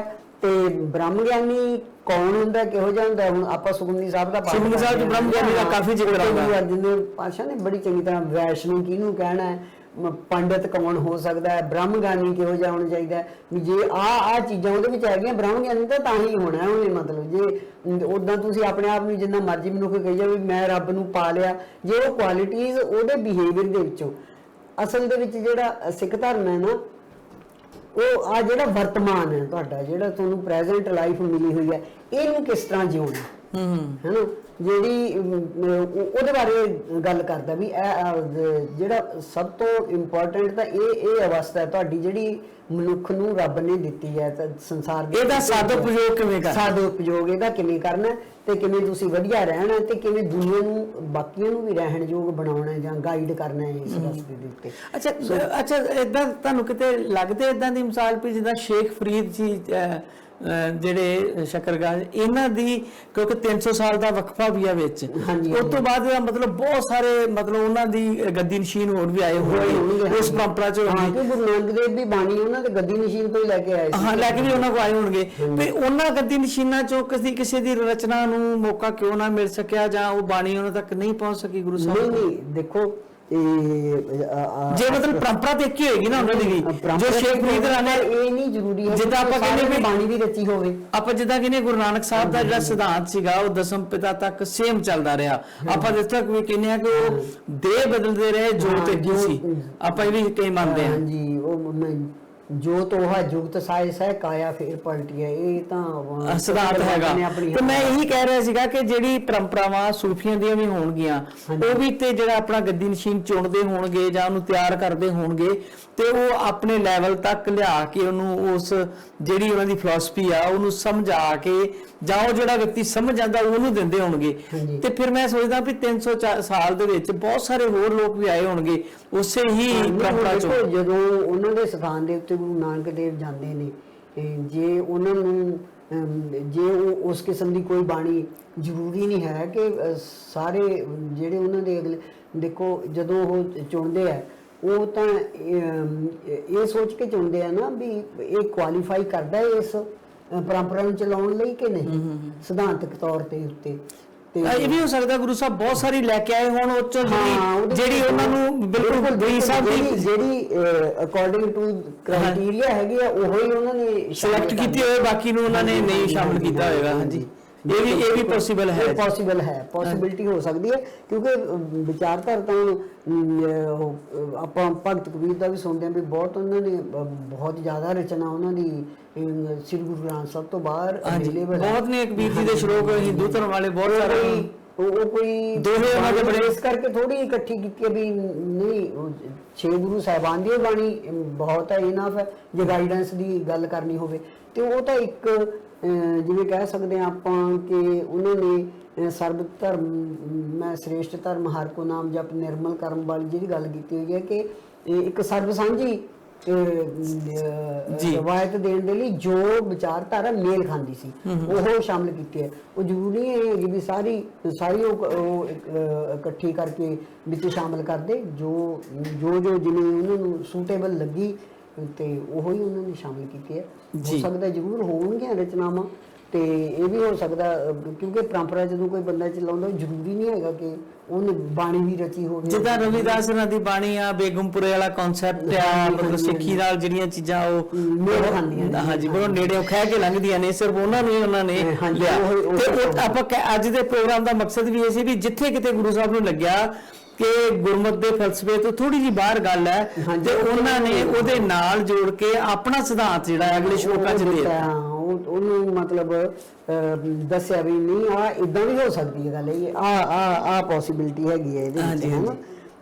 ਜਿਵੇਂ ਹੁਣ ਆਪਣਾ ਜਿਹੜੀ ਕਠਨ ਤਪੱਸਿਆ ਹੈਗੀ ਹੈ, ਜਾਂ ਹੁਣ ਬਾਬਾ ਫਰੀਦ ਦੇ ਬਾਰੇ ਤਾਂ ਆਪਾਂ ਸੁਣਨ ਚਾਹੁੰਦੇ ਹਾਂ ਵੀ ਕਾਠ ਦੀ ਰੋਟੀ ਦੀ ਗੱਲ ਕੀਤੀ ਹੋਈ ਹੈ ਉਹਨਾਂ ਨੇ, ਜਾਂ ਖੂਹ ਵਿੱਚ ਲੰਘਣ ਦੀ ਕਈ ਸਾਖੀਆਂ ਜੁੜੀਆਂ ਹੋਈਆਂ ਜਾਂਦੀਆਂ ਹੁੰਦੀਆਂ ਨੇ ਮਹਾਂਪੁਰਸ਼ਾਂ ਦੇ ਨਾਲ। ਤੇ ਹੁਣ ਇਸ ਕਿਸਮ ਦੀ ਜਿਹੜੀ ਤਪੱਸਿਆ ਹੈਗੀ ਗੁਰਬਾਣੀ ਦੇ ਵਿੱਚ ਤਾਂ ਉਹਦਾ ਕੋਈ ਉਹਦੇ ਲਈ ਕੋਈ ਥਾਂ ਹੈ ਨਹੀਂ ਹੈ ਨਾ। ਹੁਣ ਬਾਬਾ ਫਰੀਦ ਦੀ ਜਿਵੇਂ ਆਪਣਾ ਉਹ ਦੁਨੀਆ ਸਲੋਕ ਵੀ ਤਨ ਤਪੈ ਤਨੂਰ ਜੀ ਬਾਲਣ ਹੱਡ ਬਲਨ ਪੈਰੀ ਥੱਕਾਂ ਸਿਰ ਜੁਲਾਂ ਜੇ ਨੂੰ ਪੀਰੀ ਮਿਲਣ, ਕਿ ਜੇ ਮੈਨੂੰ ਰੱਬ ਮਿਲ ਜੇ ਤਾਂ ਮੈਂ ਆਪਣਾ ਮਤਲਬ ਹੱਡਾਂ ਦੇ ਨੂੰ ਆਪਣੇ ਨੂੰ ਮੈਂ ਬਾਲਣ ਬਣਾ ਕੇ ਬਾਲ ਸਕਦਾ ਹਾਂ, ਤੇ ਪੈਰਾਂ ਤੋਂ ਜੇ ਮੈਂ ਥੱਕ ਜਾਂ ਸਿਰ ਦੇ ਭਾਰ ਵੀ ਚੱਲ ਕੇ ਜਾ ਸਕਦਾ। ਹੁਣ ਉਹਦੇ ਵਿੱਚ ਹੁਣ ਗੁਰੂ ਨਾਨਕ ਦੇਵ ਦਾ ਸ਼ਲੋਕ ਦਿੱਤਾ ਹੋਇਆ ਤਨ ਨੇ ਤਪਾਏ ਤਨੂਰ ਜੀ ਬਾਲਣ ਹੱਡ ਨਾ ਬਾਲ। ਇਹ ਤੋਂ ਹੁਣ ਸਾਫ਼ ਪਤਾ ਲੱਗਦਾ ਵੀ ਬਾਬਾ ਫਰੀਦ ਦਾ ਦਿਲ ਦੇ ਜੀ ਸਿਰ ਪੈਰੀ ਕਿਆ ਫੇੜਿਆ ਅੰਦਰ ਪੂਰੀ ਨਿਹਾਲ। ਉਹ ਕਹਿੰਦੇ ਵੀ ਸਿਰ ਦੇ ਵਿੱਚ ਜਾਂ ਪੈਰਾਂ ਦੇ ਵਿੱਚ ਕੀ ਹੈ, ਰੱਬ ਨੂੰ ਤਾਂ ਤੁਸੀਂ ਆਪਣੇ ਅੰਦਰ ਲੱਭਣਾ, ਆਪਣੇ ਹਿਰਦੇ ਦੇ ਵਿੱਚ ਦੇਖਣਾ। ਤੇ ਇਹ ਕੀ ਗੱਲ ਹੋਈ ਵੀ ਨਹੀਂ, ਜੇ ਪੈਰਾਂ ਨਾਲ ਨਹੀਂ ਚੱਲ ਕੇ ਜਾ ਸਕਦਾ, ਪੈਰ ਥੱਕ ਗਏ ਤਾਂ ਸਿਰ ਦੇ ਭਾਰ ਚੱਲਣਾ, ਚਾਹੇ ਸਿਰ ਹੈ ਚਾਹੇ ਪੈਰ ਨੇ। ਤੇ ਫਿਰ ਨਾਲ ਗਏ ਹੋਂ ਟੁੰਡੇ ਨਹੀਂ ਸੱਜਣਾ ਸੱਜਣ ਮਹਿੰਦੇ ਨਾਲ ਨਾਨਕ ਅਲਖ ਨੇ ਲਿਖਿਆ ਗੁਰਮੁਖ ਦੇ ਦਿਖਾਲ। ਉਹ ਕਹਿੰਦੇ ਵੀ ਆਪਾਂ ਤਾਂ ਉਹਨੂੰ ਅਕਾਲ ਪੁਰਖ ਨੂੰ ਜਾਂ ਕਰਤਾ ਪੁਰਖ ਨੂੰ ਬਾਹਰ ਲੱਭਦੇ ਫਿਰਦੇ ਹਾਂ। ਸੱਜਣ ਬਾਣੀ ਦੇ ਵਿੱਚ ਸੱਜਣ ਵੀ ਕਿਹਾ ਨਾ, ਹਾਂਜੀ ਬਿਲਕੁਲ ਵਾਰ ਮੰਨ ਕੇ ਉਹਨੂੰ ਉਸ ਈਡੀਅਮ ਦੇ ਵਿੱਚ ਗੱਲ ਕੀਤੀ ਹੋਈ ਹੈ। ਕਿ ਮੈਂ ਤਾਂ ਲੱਭਦੀ ਫਿਰਦੀ ਹਾਂ ਸੱਜਣ ਨੂੰ ਆਪਣੇ, ਪਰ ਉਹ ਤਾਂ ਮੇਰੇ ਨਾਲ ਹੈ, ਮੇਰੇ ਹਿਰਦੇ ਦੇ ਵਿੱਚ ਵਸਦਾ। ਨਾਨਕ ਅਲਖ ਨਾ ਲਖੀਏ ਗੁਰਮੁਖ ਦੇ ਦਿਖਾ। ਅਸੀਂ ਉਹ ਅਲਖ ਹੈ, ਉਹਨੂੰ ਲਖਿਆ ਨਹੀਂ ਜਾ ਸਕਦਾ, ਦੇਖਿਆ ਨਹੀਂ ਜਾ ਸਕਦਾ, ਪਰ ਗੁਰੂ ਹੈ ਜਿਹੜਾ ਗੁਰਮੁਖ ਦੇ ਦਿਖਾਲ, ਗੁਰੂ ਦੀ ਮੱਤ ਹੈ ਜਿਹੜੀ, ਗੁਰੂ ਦੇ ਅਨੁਸਾਰ ਹੋ ਕੇ ਜਿਹੜੇ ਚੱਲਣਾ, ਉਹ ਤੁਹਾਨੂੰ ਦਿਖਾ ਦਿੰਦਾ ਵੀ ਹਾਂ ਰੱਬ ਨੂੰ ਇਦਾਂ ਪਾਉਣਾ, ਰਾਹ ਦਿਖਾ ਦਿੰਦਾ। ਹਾਂ ਰਾਹ ਦਿਖਾ ਦਿੰਦਾ ਹੈ, ਯਾਨੀ ਕਿ ਫਿਜ਼ੀਕਲੀ ਨਹੀਂ ਪਰ ਰਾਹ ਦਿਖਾ ਦਿੰਦਾ। ਹਾਂ, ਰਾਹ ਦਿਖਾ ਦਿੰਦਾ ਬਿਲਕੁਲ। ਜੇ ਅਸੀਂ ਮੰਨ ਕੇ ਚੱਲ ਗਏ ਕਿ ਉਹ ਮੂਰਤ ਹੈ ਹੀ ਨਹੀਂ, ਕੋਈ ਅਕਾਲ ਮੂਰਤ ਹੈ, ਫਿਰ ਦਿਖਾਉਣ ਵਾਲੀ ਗੱਲ ਤੇ ਹੈ ਨਹੀਂ। ਮੇਰੇ ਖਿਆਲ ਉੱਥੇ ਉਹ ਉਸ ਉਹਨੂੰ ਅਨੁਭਵ ਕਰਨਾ, ਅਨੁਭਵ ਕਰਨ ਨੂੰ ਮਤਲਬ ਰਿਅਲਾਈਜ਼ ਕਰਨਾ ਉਹਨੂੰ ਆਪਣੇ ਨੂੰ। ਹਾਂਜੀ। ਹੁਣ ਇਸੇ ਤਰ੍ਹਾਂ ਬਾਬਾ ਫਰੀਦ ਆ ਬੜਾ ਹੋ ਕਹਿੰਦੇ, ਮੈਂ ਜਾਣਿਆ ਵੱਡ ਹੰਸ ਹੈ ਤਾਂ ਮੈਂ ਕੀਤਾ ਸੰਗ, ਜੇ ਜਾਣਾ ਬੱਗ ਬੱਪੜਾ ਜਨਮ ਨਾ ਭੇੜੀ ਅੰਗ। ਕਿਉਂਕਿ ਹਸਬੈਂਡ ਵਾਈਫ ਦਾ ਜਿਹੜਾ ਜਾਂ ਪਤੀ ਪਤਨੀ ਦਾ ਪਿਆਰ ਹੈ ਜਿਹੜਾ, ਉਹਨੂੰ ਬੈਸਟ ਐਗਜ਼ਾਮਪਲ ਮੰਨੇਗਾ ਸਾਰੀ ਬਾਣੀ ਦੇ ਵਿੱਚ। ਤੁਸੀਂ ਦੇਖੋਗੇ ਇਹ ਦਿੱਤਾ ਹੋਇਆ ਇੱਥੇ ਵੀ। ਹੁਣ ਬਾਬਾ ਫਰੀਦ ਕਹਿੰਦੇ ਵੀ ਮੈਂ ਤਾਂ ਇਹ ਹੰਸ ਸੋਚ ਕੇ ਉਹਦੇ ਨਾਲ ਦੋਸਤੀ ਕੀਤੀ ਸੀਗੀ ਹਨਾ, ਜਾਂ ਮਤਲਬ ਆਪਣਾ ਚੁਣਿਆ ਸੀ। ਪਰ ਜੇ ਮੈਨੂੰ ਇਹ ਪਤਾ ਹੁੰਦਾ ਕਿਉਂਕਿ ਜਿਹੜਾ ਹੈਗਾ ਬਗਲਾ, ਉਹਨੂੰ ਮੰਨਿਆ ਜਾਂਦਾ ਕਿ ਉਹ ਇੱਕ ਲੱਤ ਭਾਰ ਖੜਾ ਹੁੰਦਾ, ਪਰ ਮੱਛੀਆਂ ਖਾਣ ਦੇ ਲਈ ਉਹ ਇੱਕ ਲੱਤ ਭਾਰ ਖੜਾ ਹੁੰਦਾ। ਭੇਸ ਧਾਰਿਆਂ ਦਾ ਵੀ। ਹਾਂ, ਤੇ ਬਾਬਾ ਫਰੀਦ ਇੱਥੇ ਕਹਿੰਦੇ ਨੇ ਵੀ ਮੈਂ ਉਹਨੂੰ ਹੰਸ ਸਮਝ ਕੇ ਆਪਣਾ ਮਤਲਬ ਸਾਥੀ ਬਣਾ ਲਿਆ, ਪਰ ਜੇ ਮੈਨੂੰ ਪਤਾ ਹੁੰਦਾ ਵੀ ਇਹ ਤਾਂ ਬਗਲਾ ਤੇ ਮੈਂ ਉਹਦੇ ਨਾਲ ਕੋਈ ਆਪਣਾ ਅੰਗ ਨਹੀਂ ਸੀ ਭੇੜਨਾ। ਤਾਂ ਉਹਦੇ ਵਿੱਚ ਹੁਣ ਗੁਰੂ ਨਾਨਕ ਸਾਹਿਬ ਦਾ ਸ਼ਲੋਕ ਹੈਗਾ, ਕਿਆ ਹੰਸ ਕਿਆ ਬਗਲਾ ਜਾ ਕੋ ਨਜ਼ਰ ਧਰੇ। ਜੇ ਰੱਬ ਉਹਦੇ ਤੇ ਮਤਲਬ ਨਜ਼ਰ ਧਰਦਾ ਫਿਰ ਉਹ ਚਾਹੇ ਹੰਸ ਹੈ ਚਾਹੇ ਬਗਲਾ, ਉਹਨੇ ਫਿਰ ਉਹ ਕਿਉਂਕਿ ਉਹਦੀ ਮਿਹਰ ਦੀ ਲੋੜ ਹੈ। ਜੇ ਤਿਸ ਭਾਰਾ ਨਾਨਕਾ ਕਾਗੋ ਹੰਸ ਕਰੇ, ਜੇ ਉਹ ਵਾਹਿਗੁਰੂ ਦੀ ਮਿਹਰ ਹੋਵੇ, ਕਿਉਂਕਿ ਮਿਹਰ ਦਾ ਬਹੁਤ ਵੱਡਾ ਕਨਸੈਪਟ ਹੈ ਗੁਰਬਾਣੀ ਦੇ ਵਿੱਚ ਕਿ ਉਹਦੀ ਮਿਹਰ ਤੋਂ ਬਿਨਾਂ ਕੁਝ ਨਹੀਂ ਹੁੰਦਾ ਹੈਗਾ। ਗੁਰੂ ਦੀ ਮਿਹਰ ਹੋਵੇ ਤਾਂ ਤੁਹਾਨੂੰ ਰਸਤਾ ਦਿਖਾਉਣਾ, ਤੇ ਰੱਬ ਦੀ ਮਿਹਰ ਹੋਵੇ ਤਾਂ ਰੱਬ ਮਿਲ ਜਾਂਦਾ। ਉਹ ਕਹਿੰਦੇ ਵੀ ਜੇ ਉਹਦੀ ਨਜ਼ਰ ਸਵੱਲੀ ਹੈ ਤਾਂ ਜਿਵੇਂ ਕੀਟ ਤੋਂ ਦੇਵਤਿਆਂ ਤੱਕ ਲੈ ਜਾਂਦਾ ਅਕਾਲ ਪੁਰਖ, ਤੇ ਇਸੇ ਤਰ੍ਹਾਂ ਉਹ ਭਾਵੇਂ ਕੋਈ ਕਾਗ ਵੀ ਹੈ, ਕਾਂ ਜਿਹਨੂੰ ਕਹਿੰਦੇ ਆ, ਉਹਨੂੰ ਕਾਲਾ ਮੰਨਿਆ ਜਾਂਦਾ। ਤੇ ਜੇ ਰੱਬ ਦੀ ਮਿਹਰ ਹੋਵੇ ਤਾਂ ਉਹ ਮਾੜੇ ਤੋਂ ਮਾੜਾ ਬੰਦਾ ਜਿਹੜਾ ਉਹ ਵੀ ਚੰਗੇ ਕੰਮ ਕਰ ਸਕਦਾ, ਉਹ ਵੀ ਚੰਗੇ ਪਾਸੇ ਤੁਰ ਸਕਦਾ। ਉਹਦੀ ਮਿਹਰ ਦੀ ਲੋੜ ਹੈ। ਮੇਰੇ ਕਹਿਣ ਦਾ ਮਤਲਬ ਇਹ ਹੈ ਕਿ ਹਰੇਕ ਥਾਂ ਦੇ ਉੱਤੇ ਜਿੱਥੇ ਵੀ ਕੋਈ ਇਸ ਕਿਸਮ ਦੀ ਗੱਲ ਆਈ ਹੈ, ਉਹਨੂੰ ਆਪਾਂ ਵੰਡ ਕੇ ਛਕਣ ਦੀ ਗੱਲ ਬਾਣੀ ਦੇ ਵਿੱਚ ਕਰਦੇ ਹਾਂ। ਤੇ ਬਾਬਾ ਫਰੀਦ ਨੇ ਵੀ ਗੱਲ ਕੀਤੀ ਹੋਈ ਹੈ ਵੰਡ ਕੇ ਖਾਣ ਦੀ ਗੱਲ। ਮਤ ਹੁੰਦੀ ਹੋਏ ਆਣਾ, ਤਨ ਹੁੰਦੇ ਹੋਏ ਨਿਤਾਣਾ, ਅਣ ਹੁੰਦੇ ਆਪ ਵੰਡਾਏ, ਕੋ ਐਸਾ ਭਗਤ ਸਦਾਏ। ਵੀ ਜੇ ਤੁਸੀਂ ਤੁਹਾਡੇ ਵਿੱਚ ਮਤ ਹੈਗੀ ਆ, ਪਰ ਤੁਸੀਂ ਆਪਣੇ ਆਪ ਨੂੰ ਬੱਚੇ ਵਾਂਗ ਸਮਝੋ ਹੈ ਨਾ। ਤੇ ਜੇ ਤੁਸੀਂ ਜ਼ੋਰਾਵਰ ਹੋ, ਪਰ ਸਮਝੋ ਕਿ ਨਹੀਂ ਮੈਂ ਨਿਤਾਣਾ ਆਪਣਾ ਇਹ ਵਾਹਿਗੁਰੂ ਦੇ ਅੱਗੇ ਸਮਰਪਣ ਇਸੇ ਤਰ੍ਹਾਂ ਹੁੰਦਾ ਨਾ, ਅਣ ਹੁੰਦੇ ਆਪ ਬਣਾਏ ਕੋਈ ਐਸਾ ਭਗਤ ਸਦਾਏ।